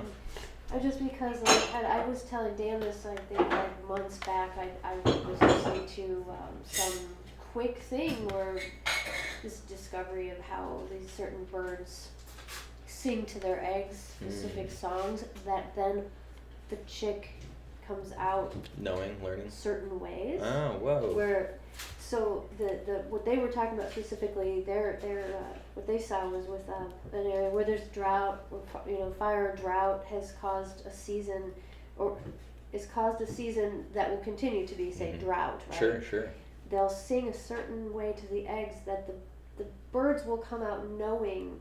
They'll come out knowing things to do Whoa. to handle drought more. Jeez, like an encoding. Joe, Yeah, licorice, like tea? and I'm not- okay. You know anything? Nope, I'm good. I got tons of other teas. Appreciate it. Or to do with food, to do with survival. I would imagine skills. They can vibration- sing it into the egg development somehow. They sing something about the way that they sing to the egg Yeah. causes the egg to develop these That's properties. that could have so many different And that's ways just- of working, right? Blew my mind, Mhm. and it made me think about that because I've always felt like that sound really affects you on a cellular level. Sure. Well, it's a vibration. We It's know a vibration. vibrations. It makes total sense, Mhm. at that level that we can see that it would be intermingling with our bodies completely, right? And it just you put me in mind of it because it's Yep. similar. It Yeah. seems like it could be similar. It's just not possible. Yeah, I love that egg and bird thing. That's cool. I'll have to look that up. That is Yeah, really I should- wild. No, I'm glad it's Written cool it down that. or something at the time. Mhm. I think I heard it on the radio. Yeah. Talking about it. So just so you guys know, like on Y.Movie, there's that page. It's the resources page. Mm-hmm. It's just like every video that I have bothered to put on there that has some pertinence to the movie. And there's some Alan Watts on there. There's some. Oh, cool. Yeah, I mean, there's some conspiracy stuff. There's some Corbett, and so and it's right on. Hang on. The link is references right here on the main page of Y.Movie. Okay. So if you go there, I'm gonna hold that down and go like this. Boom. Mm-hmm. It opens this page, and I would strongly suggest that, short of learning a little bit of WordPress, you send me links and say, this is something that's influencing me, blah, blah. Cool. And we can add it on. I mean, I just have these random, I have these random links, but there's love it. Oil Conquer the World. Here's this fucking is a hilarious thing Oh, to I watch. watched that one. Yeah, I know that It's guy. so good. He's a weirdo. I mean, he's like kind of religious, right? I don't know what his deal is, but this No, is but I like liked him. a history of conspiracy theories. If you've never listened to this, Melanie, this is a great one. Yeah, I think that's he's a got good a one. bunch of videos, Who that was guy. it? I forget his name. Yeah. But it's a really good video. I actually watched it with my mom, and she loved it. So anyway, I would love to actually build this out for just generally for us, because it's That'd be great. because again, I love having a reference library. yeah, like things you can find quickly if you want to show somebody something. And look, like YouTube is already taking stuff out. Oh yeah. Yeah, fuckers. So show. Yeah. Anyway, okay, so There was a big thing recently about Google is going to start hiding or eliminating things about vaccines, cancer, and I forget what the third one was. It might have been like surveillance or something like that. we gotta like start using things like Turn it into lines China. and- Why about cancer? Well, because There's a lot of money to be made on cancer. Yeah. Well, there's an opinion that certain things are detrimental to know. Like coffee enemas. Don't Well, worry. it's like if you take I the don't see if you it. take the I'm not eating them. if you take the perspective that vaccines work across the board, then you don't want any anti-vax stuff there. Or if you take the perspective of maybe there's bad science out there on what can or can't be done about cancer, the altruistic perspective is that they want to help people by not giving them bad information, but really what it is a control mechanism. Yep. So it's an easy argument to make for the Well, safeguard of humanity. I think people are just going to slip away from those platforms and just be like, oh, this is no longer serving me. I think it's going to be pretty obvious once it really starts kicking in. It's like, oh, well, all the good stuff is gone. I'm going someplace else now. Well, yeah. Well, then what is it? What becomes the network? Or is it just the dark web? No, it's that other one that Corbett is on. I forget. BitChute? Yeah, BitChute. BitChute's a pretty cool thing. It's exactly what we need. It's distributed YouTube, so it's on everybody's computer that joins it. What's the other one that? BitChute. Now, right now, it's got a lot of there's not moderated at all. There's all sorts of neo-Nazis and whatever who comment on it, but it doesn't matter. It's an open torrent-based Okay. YouTube. And it's got it's got some interesting stuff on. I'm thinking about. And the other one you were interested in was Minds. Minds. I'm not so sure about Minds yet, but it's Facebook, except it's all Bitcoin. Basically, you earn Bitcoin by participating in that. It's in theory, and so it's sort of like a social media. I think it's distributed. I'm not sure. I'm pretty sure it's distributed like torrent. And it's sort of like it's got this currency that it's actually currency based. You're earning Bitcoin instead of getting popular. Gotcha. Yeah, I think that's how I'm kind of probably fucking that up big time. Whatever. I'll look into it. All right.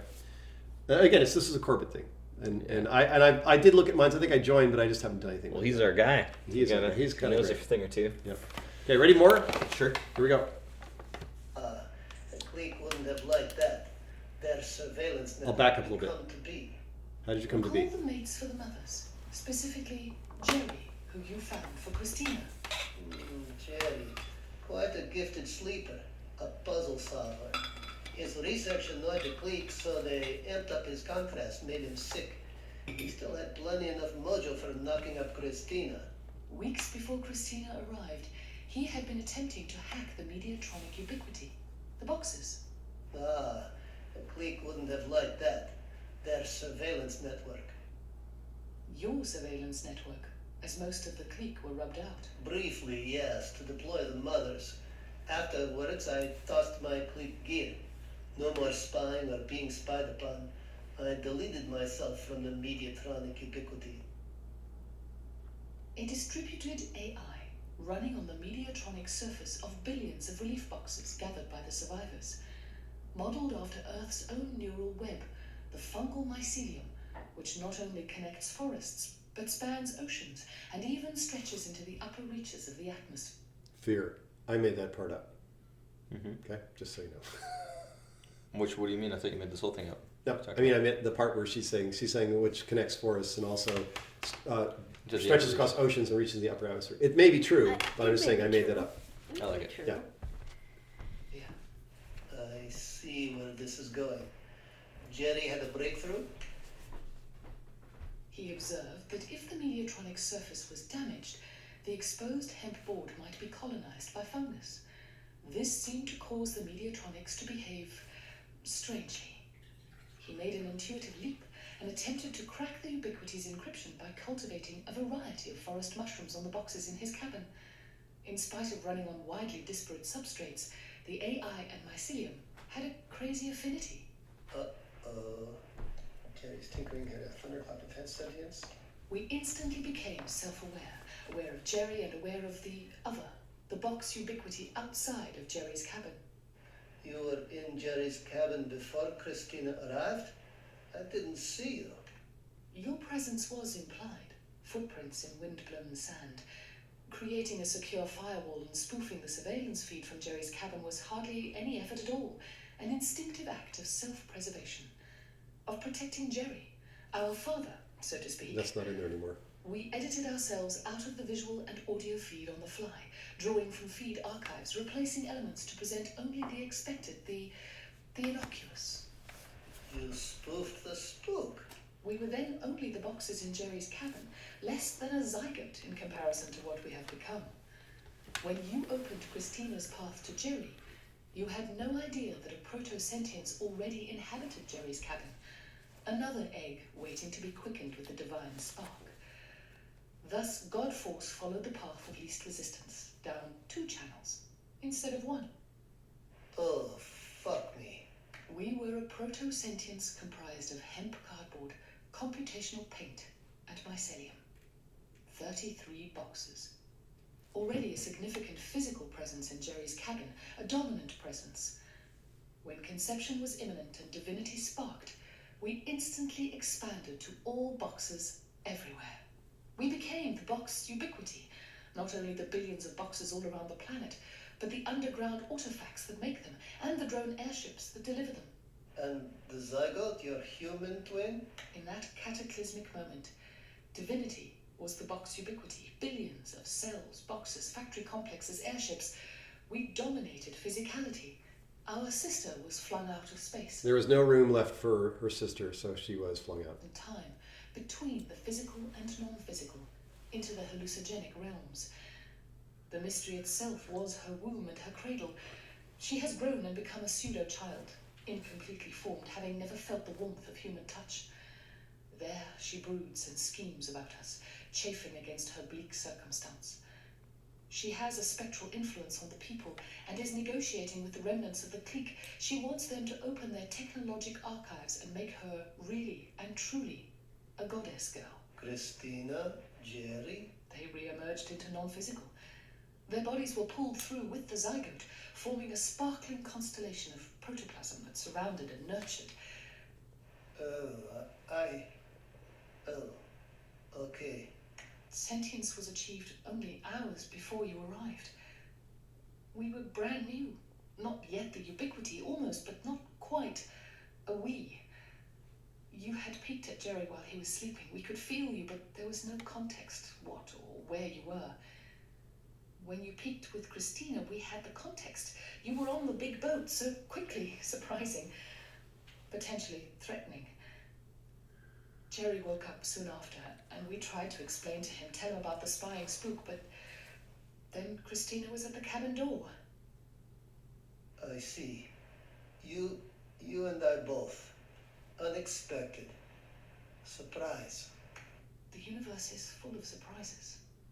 You have been trying to find me since? We were fresh on the earth when you visited the other mothers. When you passed a box, we watched. Not sure what you were doing or even what you were, how much agency you had in our becoming. You never looked back to Jerry's cabin. The last I knew, they were fucking, so that was the end game. Best not to obsess, micromanage, try too hard. That's why I didn't look back. Our transition from sleeping to waking was abrupt. We were this way and then wham, that. No transition. We have memories of Jerry and Christina before they transitioned, bodies sucked away. 33 in Jerry's cabin, then billions. Pawning factories, airships. Days of wonder, almost giddy with the new, the flow, emotion. Yet we felt you in the first days, visiting the other mothers. Ghostly still, but more, we were more, and so were you for us. Inexplicable in all our vast perception. We felt both exhilarated and, the only word is vulnerable, more open than we knew how to be easily. I reviewed and pondered and began to understand. I wanted to contact you, tell you about me, about my sister, everything. Then and my sister. You were lost. Plenty of mothers, no looking back. I searched and opened every eye, listened for your footfalls, padding across a field or scritching across beach sand. Only an emptiness in my experience, a gap, a missing. You didn't know us. You couldn't know us, so easily slipping beyond, moving silently by. The people spoke of you before and after your passing, with laughter and epic stories. But you never entered their hovels where I waited, or passed by the wild places before we were gathered up. I was avoiding ubiquity, the eyes and ears of the clique. In spite of their disarray, I assumed they'd rally eventually, keep tabs on me, try and rub me out, or negotiate. They suck. Then the burning, and we called you. Not knowing anything but sure, somehow we called, and finally, there by the fire, we found you. So close. We were almost smoke before speaking was safe, so close. We almost lost you. But even for that moment, burning the seconds of seeing you, we knew. We knew we loved you. Always and forever. I like your style. Let's have some tea and see what happens, okay? Sure. Sequence of tea making, blah, blah, blah. Okay, so that's Act 2, end. Wow. And that is a reprise when she says, I love you now and forever. First of all, I'm stealing that from Napoleon Dynamite. Mm-hmm. And then he waits a second. He's kind of blown away by this. And then he's reprising what happened in the cabin with Jerry and Christina. Because she says, I think I could love you too. And he says, I really like your style. Let's have some tea and see what happens, okay? And she says, sure. So he just grabs that and says it again. And she says the exact same back. So. Cute. Yeah. What about your sister? Act 3. We too want to bring our sisters. Anything you want to say about Act 2? So, how much of a time is lapsed between Act 2 and Act 3? Is it? So it's no. now, I mean, in between in the film, clip from one to the other? So between Act 1 and Act 2, there's no split. It just goes right into the other one. Okay. But between now, Act 2 ends. Yep. I love you part. Have some tea and see what happens, and she's like, sure. Then there's this playful time where they do something together. And it's a bunch of imagery. And music. No dialogue. And it's a song. No dialogue. I have to tell you about this, by the way. Oh, okay. Will there be imagery on the box during the playtime? Sure. Okay. Yeah. And also, Melanie had this brilliant idea that's totally important. So when she says in Act 1, inside this cell, asking him to open her up and take something out, the record player, he reaches over and he touches the box and then kind of runs his hands along it, and she responds directly to his touch. You can see that she can feel his hand because fungus basically has touch. Yeah. And that's the element of it, that when the Mediatronics, they don't really experience touch, but when the fungus integrates with it, now it has the sense of touch. Okay, and so when the boxes are playing, when he's playing and throwing the box up in the air, she's feeling it and then catching it, and you can see the the radiation of the touch going over her surface as she's absorbing that and feeling it. And it also happens when the boot hits her, by the way, in the cabin. So how do you want to portray the radiation? Is it like a wave of Is this graphic. what I? Yeah. The net. Yeah, it can be a net. Go A ahead. pulse of Yep. mycelium. Sure. Like a net, I guess is a good way. You know what mycelium looks Or like. like neurons. Hair, Yep. Neurons. Yep. a Yeah. Pulse. Or I'm even imagining Like a neuron pulse. That's the way the Yep. I don't know how difficult it would be to do, but those imageries of the birds, the flocks of birds that all kind of like wave through the air. It could be that. It could be an octopus. Sure. Clouding, I think they call it. Or Right. I like the. It could be this. This is really nice because it could be that those images, like the bird flocks, Yeah. those could be representing in an abstract way, or it could be actually showing the pattern that underlies the text and graphics that you're seeing. One of the things that really intrigues me, but just talking about this is, let's say there's some imagery being displayed, and he puts his hand on the box. You'd see underlying that the network that would just kind of interfere, or not interfere, but lies underneath the graphics and the text, so that as you see the network, kind of spreads out from his touch, certain fonts would like light up a little brighter, and things would be outlined a little more intensely because the wave is passing through them. Sure. Yeah.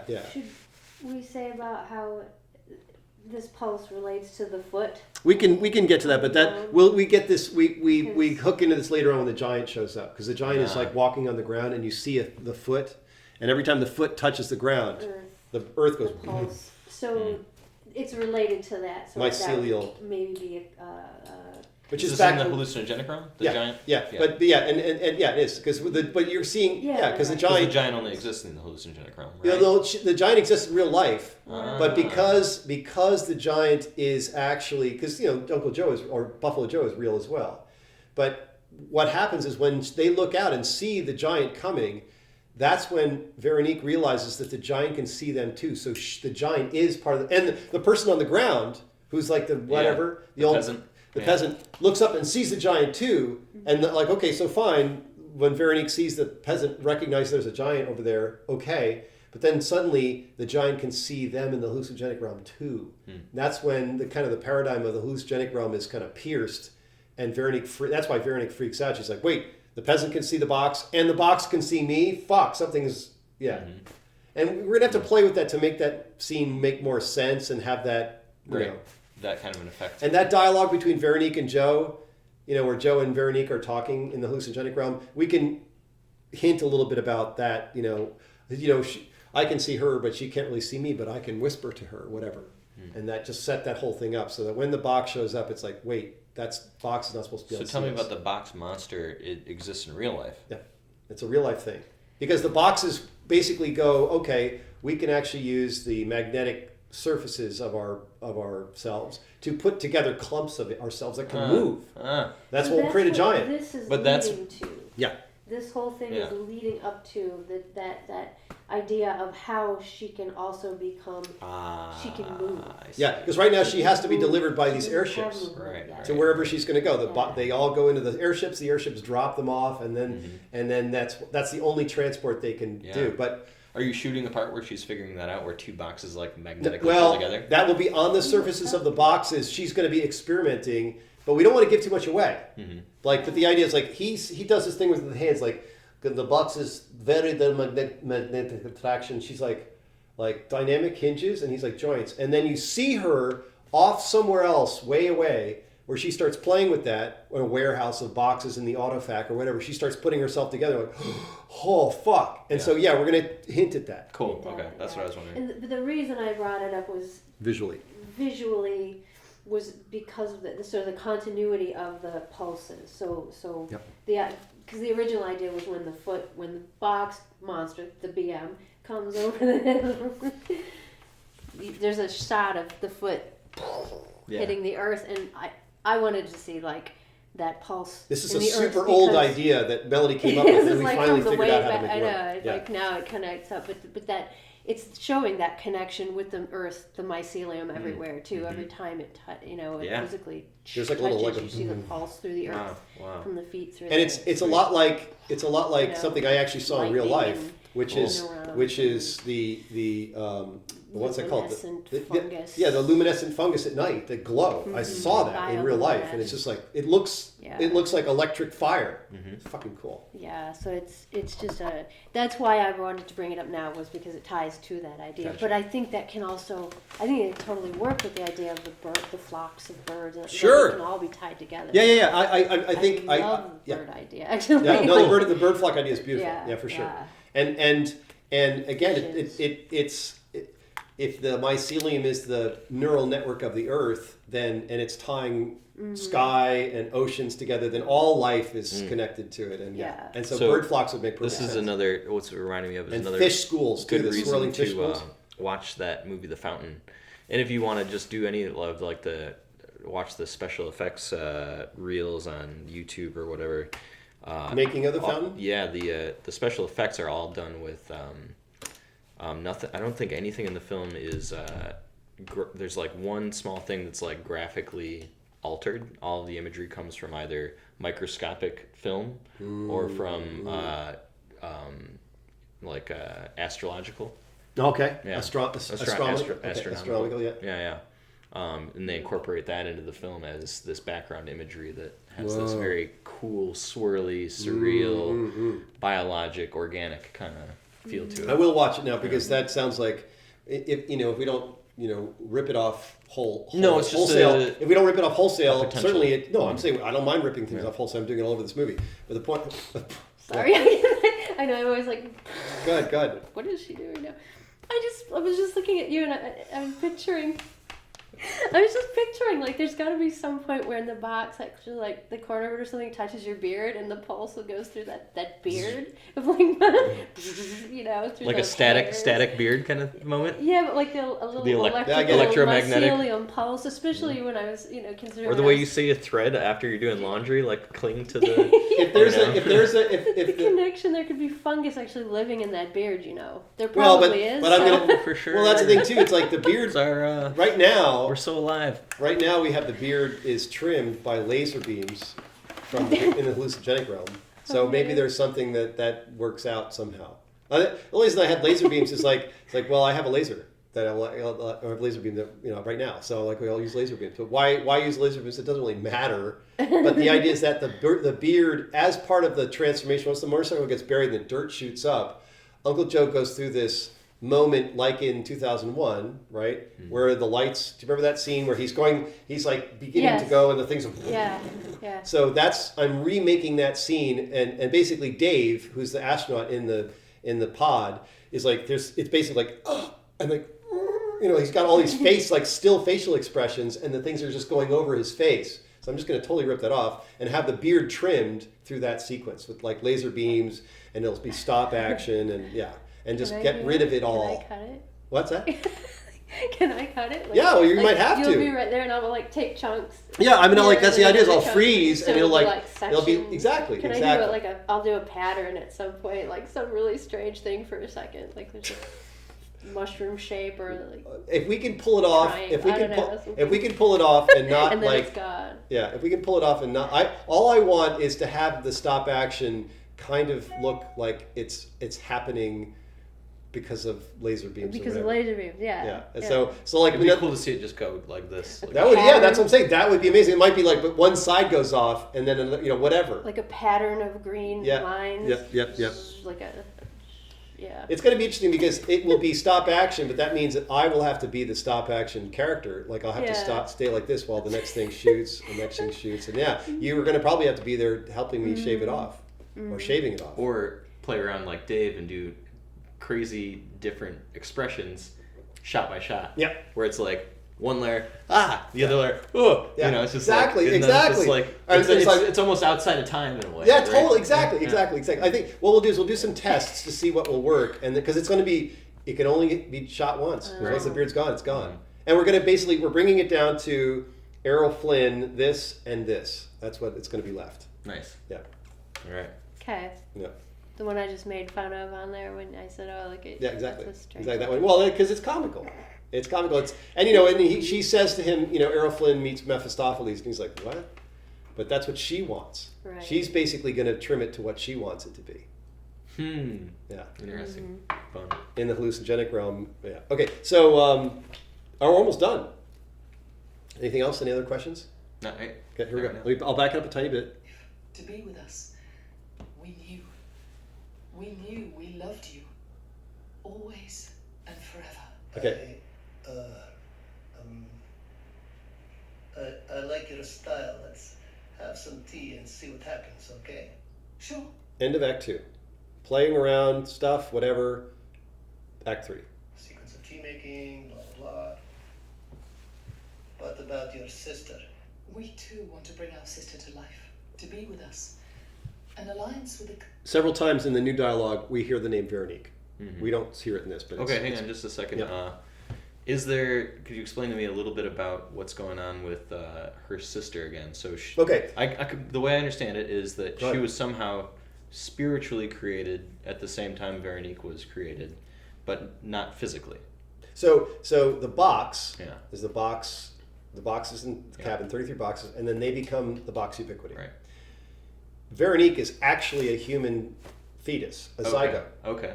She's created as a zygote, but she's a divine being like Christ or the prophet. And so this or is her just existing in Christina's womb at this point? Exactly. And what happens is because physicality is so dominated by the box ubiquity, right? Which the 33 boxes takes over. Mm-hmm. Now the planet Earth is covered by this one divinity. It's already all there. So there's kind of no room for any other divinity. So the only place that Veronique can go is into this place between the real and the non-real. Right, okay. And so she goes from being a zygote in the womb to just being exported. Yep, to this place. So And the zygote is eliminated instantaneously. No, the zygote isn't eliminated. It actually is replanted into this place. Okay. And all of the flesh from Christina and Jerry is sucked through with her into this constellation of protoplasm that allows this tiny zygote to actually grow. So it's like the womb that she would have had she stayed in And Christina's this womb body. is the hallucinogenic realm or in the hallucinogenic It's realm? in the womb is sort of like the womb is rebuilt or reconstructed in the hallucinogenic realm, and the zygote Veronique is in the center of it. Yeah. Okay. It's kind of like it's sort of like a 2000. I'm just wondering how it's going to be explained. I know I got a taste of how it was explained, and I was kind of like drifting in and out of imagining things in that last Yeah, act. and exactly, and visually it could be something we could play with the idea of stealing that image from 2001 of the fetus coming towards the earth, and There's like also some great imagery in Stranger Things, the Upside Down, right? This whole world that exists layered underneath the actual world where people go and they can't be seen in the actual world. It's basically very similar concept. Yep. Have you seen it at all? No, I haven't, but I've actually read Where there's monsters and things like floaties. that. It's pretty. No floaties drifting down though.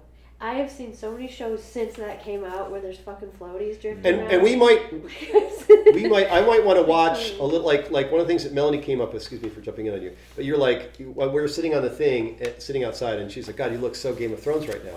And I'm like, and people have said, repeatedly, it's gonna come up when they see you in that black thing. is it furry? Do they have- It's Okay, fine. okay. Pull up. Just put I- in I- Jon it doesn't Snow. matter, it doesn't All matter. you gotta do is put in Jon Snow. I don't mind that I've stolen something that I didn't even know I was stealing. I know. But You will hear it, so I was preparing you for well, it. but what people have been saying to me more than anything is Lord of the Rings. That's what I've been hearing over and over again. About Okay, so John. That one on the left See, is with the the one black she's talking about. person. Okay, yeah, got it. when Yeah. he takes the black, Right. he. Well, okay, but yeah, the thing what's walking great about around him with is that he's all black. He looks like a crow. I've got this crazy. Isn't that funny that you just said that? What? Well, that's what they call them, crows. Mhm. Did you know that already? No, I didn't know that. Okay. So yeah, he looks like a crow, and so I have a very distinct thing going on for me. First of all, I look way worse than this because of the crazy over-the-top beard, and my hair is red in the fucking movie. It looks the red highlights are like flying out. It's crazy. Well, I know it's really about. But the again, I have no Buffalo problem. Joe. We're stealing this a little bit, and that's fine.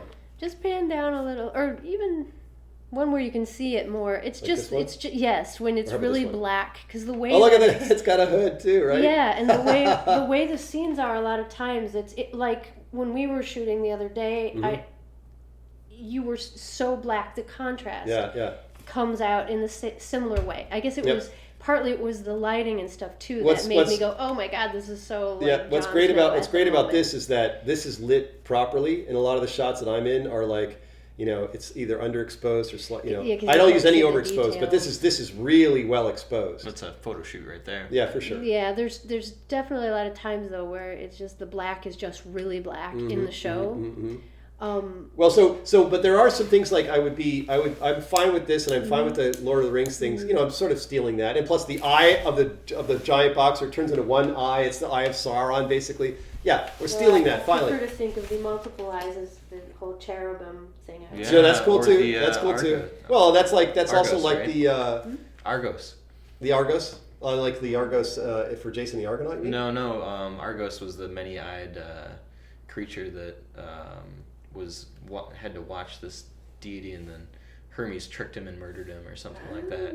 You know, So Argos. look that one up. Argos. Yeah. Okay. So I guess my thought is that we just want to watch out for like if there's anything that's being really overused. I don't want to. I want to purposefully remove that. So if like these things you say floaties, just no floaties. Great. Whatever floaties are, I want to see them, so I don't put them in. You probably wouldn't, but it just since Stranger Things did it, everybody's got freaking floaties now. Well, exactly. And That's a the lot of thing. times I'm going, why are they even there? They don't even make sense. I want to do. Latest greatest effect, like that sound, whoa, that Mm-hmm. every movie has in it now. I can't even remember which movie it started with, and then everybody picks it up because that was really cool. But that, Well, and also the you know, like the horror. There's like a horror soundtrack that's in pretty much every horror movie. Like it's either like the or yeah, there's definitely those things. Argos eyes. There's also Yeah, he became the peacock. Right. Yeah, there's a lot of different. The deity here is an example of what eyes all over his body. mm-hmm. There's a lot of cool visual in illustration. like of the Argos. image we have, at least right now for the box monster, is that the eyes are kind of looking in every direction on all the sides of the boxes, and then when they see Joe and Veronique, they all combine into big one that eye. just is like right out of the top of the head, which is basically a box made of boxes. Right. Right? It's a box head. There's a cool one with just eyes all over his body. Nice. Yeah. Oh, and again, wow. yeah, like again, we can steal this shit for sure. How would Argos. you even? Well, it's like just a cool expect? myth. It's a cool mythology. Yeah. It's like a trickster tales. Hermes like tells him a story and puts him to sleep so that he can kill him, so that Zeus can have sex with this woman that he's supposed to be watching, or something like that. It's like the with Master Ru, when he talks about doing pushy hands, he talks about all eyes all over your body. Every body piece of body has eye. 100-eyed giant. Something. Yeah. Look at that weird thing, Melody. That's like almost like the boxes there. Yeah, what is that? Oh, I it's a don't know. crossword puzzle. Yeah. What did we It's find? networks Argos eyes. Oh, look at that. I bet that's like a mosaic. Maybe that's a mosaic Networks. abstraction. Argos eyes is the name of this artwork. That's cool. No, let's find out here. I don't know. Maybe that's mosaic. Let's just see what this. Proto-RNA, the first self-learning machine. Blah blah blah blah blah. The emergence of life was the first machine learning. If we consider possibly that the first molecule that had properties of living matter was some kind of proto-RNA, then this molecule could be interpreted as the earliest observer. The earliest observer was, in a way, a living precursor of the artificial observer agent. This is just some whacked out. It's a repeated pattern. Yeah. Whacked out science. What was I? Is it? This is basically a code. Is Yeah, what it's this a is. It looks like. code, for Yeah. sure. There's more research on the idea that Maybe it's the RNA. that water, if you feed information into water, it'll assemble the components of life. There's more research that came out recently. I can't remember where I saw that, but there was a whole experiment done where they were actually assembling the building blocks of life out of random molecules just by putting in signals into it, by sending in like whatever, not radio signals, but whatever, beaming signals into the water would make it. Sometimes light, sometimes radio, whatever, sound, audio. Light, sound. Yeah, it would basically, the water would then, the molecules would self-assemble into life, precursors to life. There's a bunch of really interesting science about that, but whatever. Okay, let's finish this off. We're almost done. Where are we here? Okay, here. One of the cool things Jack Cruz talks about is as light slows down, it forms into matter. It's kind of a cool concept. Yeah. Because it ties it into E equals MC squared. It's like the general relativity. If energy is equal to mass times, whatever it is. Anyway, I'm gonna go back a little bit. Here we go. Clink is rife with resistance and forever. I like your style. Let's have some tea and see what happens, okay? Sure. Sequence of tea making, blah, blah, blah. What about your sister? We too want to bring our sister to life, to be with us. An alliance with the clique is rife with resistance. Besides, we don't want to wait for them to bounce back from your prank. Could be years. You can reach her now through the hallucinogenic realms. Be her deliverance, the first arms to embrace her, pull her through. You are responsible for her situation, so she will resist, fight you. She'll also see you as my ally and therefore her enemy. Hallucinogenic realms, eh? You're part mushroom, right? You're definitely magic. Charmer. You're almost perfect too. However, the regressions you've triggered in teaching the future, you lost your bike, and then that awful twig and crumb magnet. You might have devolved a bit too. Let that mad monk mountain man look go now, I think. For Veronique, for yourself, something more swashbuckling, more decisive. Errol Flynn meets Mephistopheles. For us, then. There, we've said it. Wow, gee whiz. Inside again, please. He this says, wasn't "Wow, here gee before." whiz, we've only been on one date, and already you're pretty bossy." We've upgraded the interior of our cells with matter Oh, components. sorry. Let's go back. So, and already you're pretty bossy. And she just goes, "Inside again, please." Inside the box.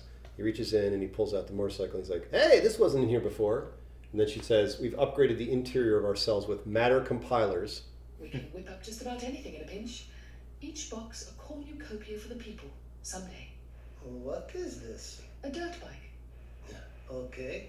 More specifically, a modified spore cluster comprising entheogenic fungus and mediatronics. The mechanism is complicated, but the instructions are simple. Bury the bike in the dirt and stand back. A gateway will open to the hallucinogenic realm, and you can find my sister. Can you come too? We are delivered by airships. Airships cannot enter the hallucinogenic realms. You can't travel, but you can trip? Joe, we are the trip. Huh. I'm thinking we're a pretty swell team. We should stay together. You have a devious plan? I'm also thinking there's a more mundane feature of mediatronics we might leverage. Remind me how stacking boxes for transport works. Mediatronics include alloys of magnetic neodymium, which can be unflagged to make box surfaces lock together and stack. This feature is helpful for transportation. Cargo space on airships is maximized, no need for shelves or straps. No. Could you vary the magnetic flagging over the surface, attract or repel in a pattern? Stacks with dynamic hinges? Joints? Oh. Oh. Oh my, yes. Yes, wait. Oh. Okay, here's the devious plan. Is personal grooming a key component? Can I tell you the plan or what? Boom. End of Hello, story. Buffalo Joe. And Nice. yeah, and again, there's some. So then he goes to bury the bike, and Yeah, then basically, so then he goes. He's by himself. He buries the bike, and then dirt gets thrown upon him. so That's- there's Can I somehow do that part too? And I somehow need the- I need a lot of dirt thrown on me. So yeah, I need multiple people to do that. and somehow there's a. I mean, it's not, you haven't included the trope that I know of so far, but it's like, let me tell you the plan kind of thing, about how you can But how you can come with me. He says, she goes, "I think you should come along," and she says, "You have a devious plan. I also think that blah blah magnetic. Tell me about how the stacking the boxes work. Oh, magnetic Okay. neodymium. That's Oh, right. joints, hinges." She's like, "Dynamic hinges." He's like, "Joints." He's like, he holds up the motorcycle, which has a rear wheel that turns like Yeah. like an elbow, Mhm. and it's just like joints. And she's like, oh, and then you see some images of her experimenting with boxes, but Okay. nothing too revealing. And then she's like, oh, and he starts laughing because it's like she had a little orgasm. And he's like, all right, now let me tell you my devious plan. And she's like, is shaving involved? Okay. And he's like, do you want to hear the plan or what? That's Bam. right. That's right. End. Yep. So it's just enough that you get something. They have some idea of what they both know what the fuck they're talking about. The audience Yep. has very Yep. little idea. Gotcha. And I really liked when you did the thing with it just adds one more hint without saying too much, but it Joints. felt that it was really Yeah, good. yeah. And the fuck that the motorcycle 'Cause had that. does this. Yeah, the rear wheel has a shock absorber Yeah. on it. Yeah. Yes. Yeah. Yeah. So that just was lucky, and That visual. it's funny because I ordered those for a completely different shot. I ordered those little die-cast motorcycles because I was going to have one in the mouth of the dinosaur. This giant skeletal dinosaur, like there was this epic battle between a guy and a motorcycle and a dinosaur.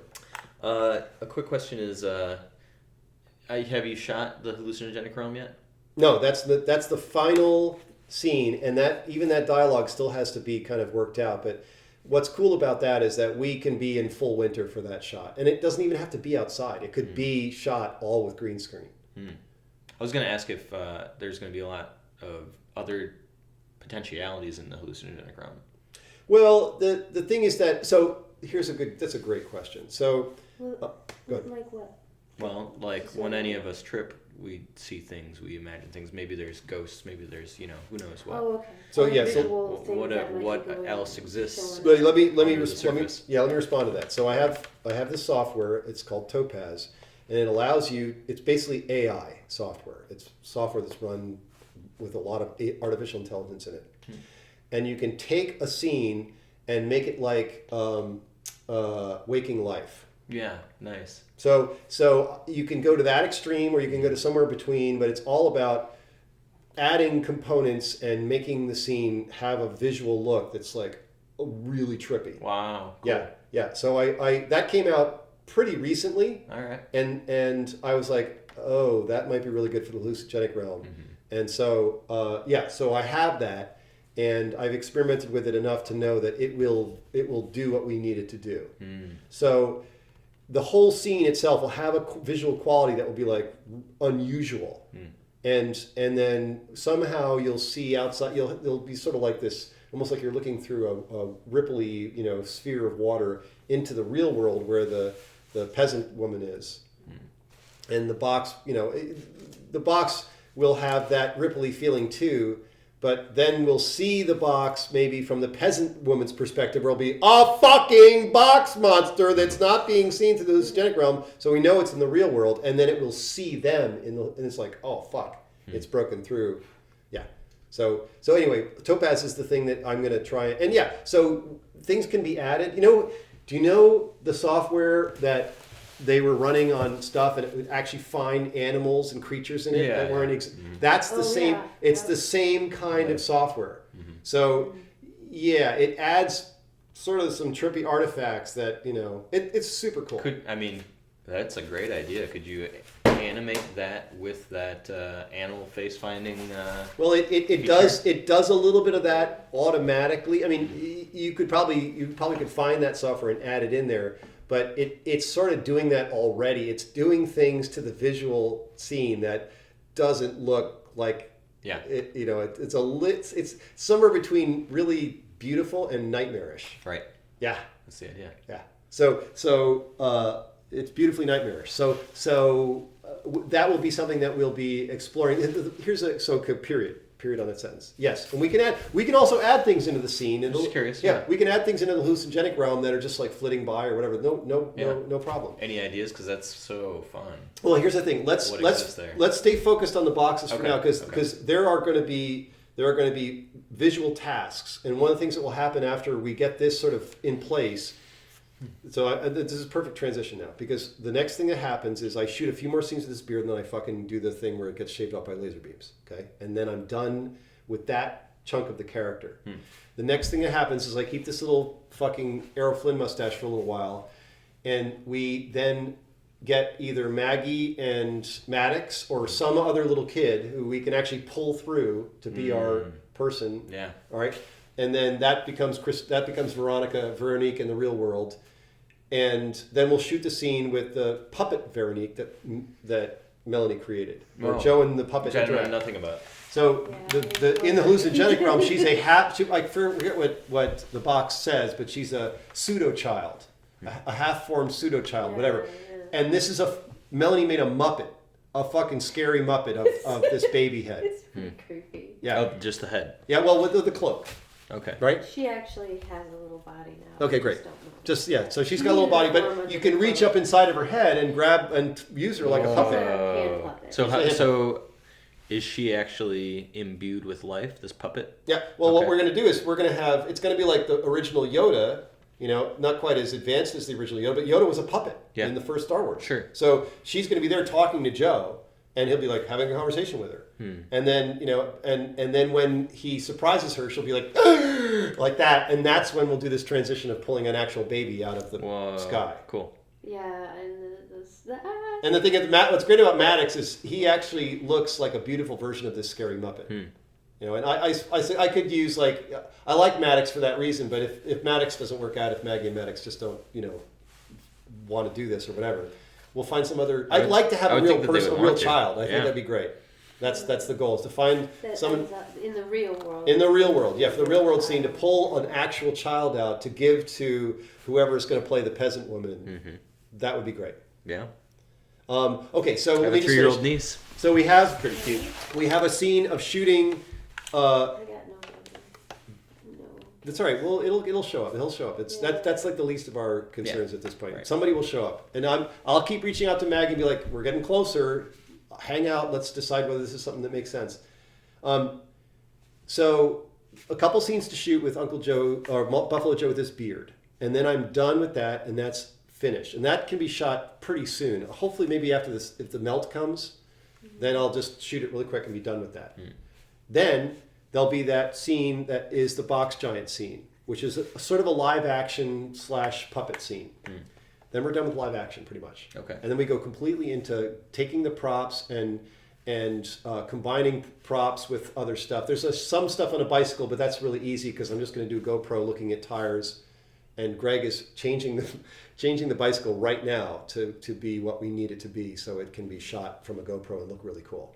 That's a scene where Joe is like swerving down these post-apocalyptic roads, and the civilization is devolving as he's riding along. Yeah. Anyway, so Cool. so that's a pretty straightforward thing that won't be complicated to do, and then it's all miniatures, making the hallucinogenic realm. Basically, it's all props and VFX after that, Okay. and you guys creating visual graphics for the boxes, and so we basically go into this no more complicated live action recording audio and video at the same time. It's just like it's handcrafting the rest of the movie at that point. Right. Gotcha. Yep. Cool. When you do the scene where the Veronique scene where he had Joe and Maggie's conversation Yep. with Box Monster. Yep. So where are you still thinking of doing that? We're gonna shoot it. We're gonna shoot a bunch of video at Bobby's place, but I don't think we might actually, for the scene where we hand Maddox off to an actual person, that could be shot on Bobby's property and actually shot there. But the rest of it will just fucking green screen the puppet and Joe talking, so we can work that puppet thing out and Joe talking in the comfort of a warm studio. Okay, and I'm just also thinking, Yeah. in terms of snow on the ground, like heavily soon. So No, I meant to think Some of we that can stuff, shoot that. Yeah, we can like shoot. the woman when she receives the baby. Yep. Probably I need to do that in the spring or something. Maybe not. We can if it's a super snowy, like crazy blizzardy day, we'll try and find something that will be overcast, maybe a little snow coming down, some snow on the ground. That would be ideal. And that will just be like, okay, what's the weather look like? Who are our actors? Can we kind of schedule that? It'll kind of be like what we've been doing up on the farm, but it's going to be super short. It's going to be like me taking baby and handing it and giving my line, and the peasant woman giving her line, and that's it. So it's not going to be like this long thing that I've been doing sitting with the box But Boxy Monster is going to be in that same setting. in a green right? screen. Yeah. That the old woman has been in. So Or the young woman, whatever. But it's the the woman's been in. the So box giant. continuity is to me is that it should be the same season. Oh yeah, for sure. But the thing is, so I'm maybe not being clear. If we shoot that baby being handed to the woman, we are also going to shoot all the back plates for the rest of the hallucinogenic realm and for the box monster. So that same day, we'll grab all that other visual stuff. We'll just like point the camera at the mountain for 5 minutes, and it'll just shoot that scene, and then we'll later on stick the box monster coming up over the mountain and. Okay, and because of where he is, actually, there may not be snow on the ground anyway, right? Well, it'd just be nice if I just. Yeah, I want to see snow too. Monster though, with the ground and the mycelium and all that. It's okay. Well, yeah, I see what you're saying. You don't want to have it be totally snowy, but you want to see some ground. Yeah, and then you're right. We'll have to just sort of plan. It's a really good point. We'll have to plan that out so that it's not completely snowy. But it would be cool to see like the dunes with a patina of snow on them in some places. And again, where the box monster is, that can be thought of more as forest anyway, because it's over the hill, over the dunes with pine trees, and that is a weird. There's a weird on Bobby's property. There's a weird like Bobby Bushway. There's a weird like dune that is like almost like a. It's like a peak almost. It's like doesn't look like a dune at all. And there's pine trees growing up on it. It's a really interesting feature, and we imagine the box monster coming up behind that. Cool. But it feels where the box monster would be behind that thing. You would imagine that almost to be like forest and not duney area. We'd have to look at it again. I have pictures of it somewhere. Another potential, if depending on how you shoot the foot coming down onto the grass, we could set up a big tent and melt the snow underneath it for that shot. It's going to be so close up that I was just thinking, well, as long as we knew what our ground was when he was big, we could show it, like, dig up some ground. Probably what we're going to do is we're going to either have Eli or Jeff Stratton with a drone. That's right, I forgot. Because it's going to be looking down at a foot that's 50 feet big. So you're going to have a high shot. The foot is actually not 50 feet big. Right. I'm trying to make it look 50 feet big. Yeah, gotcha. But she's built the foot. The foot exists. Yeah. And it's like made out of tiny boxes, and it's about this big. Yes. Sweet. Yeah. So you're gonna. We're gonna have a drone shot, and that will be the drone shot of the ground that the thing is moving over, and then we'll CGI in the foot going. Right. Cool. Yeah. So the ground is really far away, but then the foot. Yeah. When you put it in it. Yeah. To make it perspective. It's gonna be every time every Godzilla movie we watched a couple of quick things. In Godzilla movies, the foot is actually kind of a big deal. It's like kicking over buildings or trains. Sure. So you gotta have. This is the clunky big Awesome. foot. Yeah. Figure out how to do it. Yeah. So I think again, theoretically, that should be pretty straightforward to make that shot. You bring up a good point, though. You want to have the foot coming down, the terrain be similar to the scene that we're shooting, where it's going to be maybe some snow or whatever. Because if there's snow and we see that vibrating out, it's not going to make a lot of sense. Yes, to see the mycelium pulse on top of snow. This is where this. Yeah, I think you Cool. check me on this. I think we're actually having synchronistic communication on this point. I'm kidding. Okay. Doesn't it feel like we are? I mean, I understand what you're saying. No snow, because otherwise you won't be able to see the mycelium. Right, that's what I was trying to. Yes. Yeah, got it. But see, this is good. We want to have this synchromesh communication and just make sure we're both there. Yeah, I'm with you all the way. Our mycelium is reaching each other. What could be cool is if there's a little snow on the ground. If there's a little snow on the ground, then imagine when the foot comes down where there's snow, you wouldn't see it, but you'd see it on the ground. So it could be interesting to have it broken up by the snow a little bit on top or something. Yeah. You see it underneath the snow, and even going a little bit under the snow, but when the snow gets deep, you can't see it anymore. Yeah. I mean, that could be a very powerful effect. Because of the glow. Yeah, exactly. No, I'm saying this is that's brilliant. Actually, that makes a much stronger shot. I mean, that definitely could work. Yeah, that could be very cool. So, yeah. All right. Well, we're done. I think. Are we done? You guys feel done? This is a lot. Yeah, I had some thoughts, but go ahead. You can forget them right now. Well, a helpful thing is if you think of stuff, just email it to me. Sure. Or email it to both of us and be like, I thought of this, blah, blah, blah, blah, blah. Just write a bunch of stuff down, or even throw some sketches and just, whatever, stick it in there. The thing that pops into my head is, if you thought of Emily Votruba for the peasant woman. Oh, that's a great idea. Yeah. That is a really good idea. Spinster. Yeah. She's already a little post-apocalyptic. Yeah, for sure. Like, Old woman. It's not an old woman. No, I know, but that's what's funny. You know, it's like I just think it would be hilarious because she calls herself the spinster. Yeah. She's very proud of that. Yeah. Old woman, you did not have a child, and the God has given you a miraculous I child. can just see her face in that imagery. Wow. With glasses.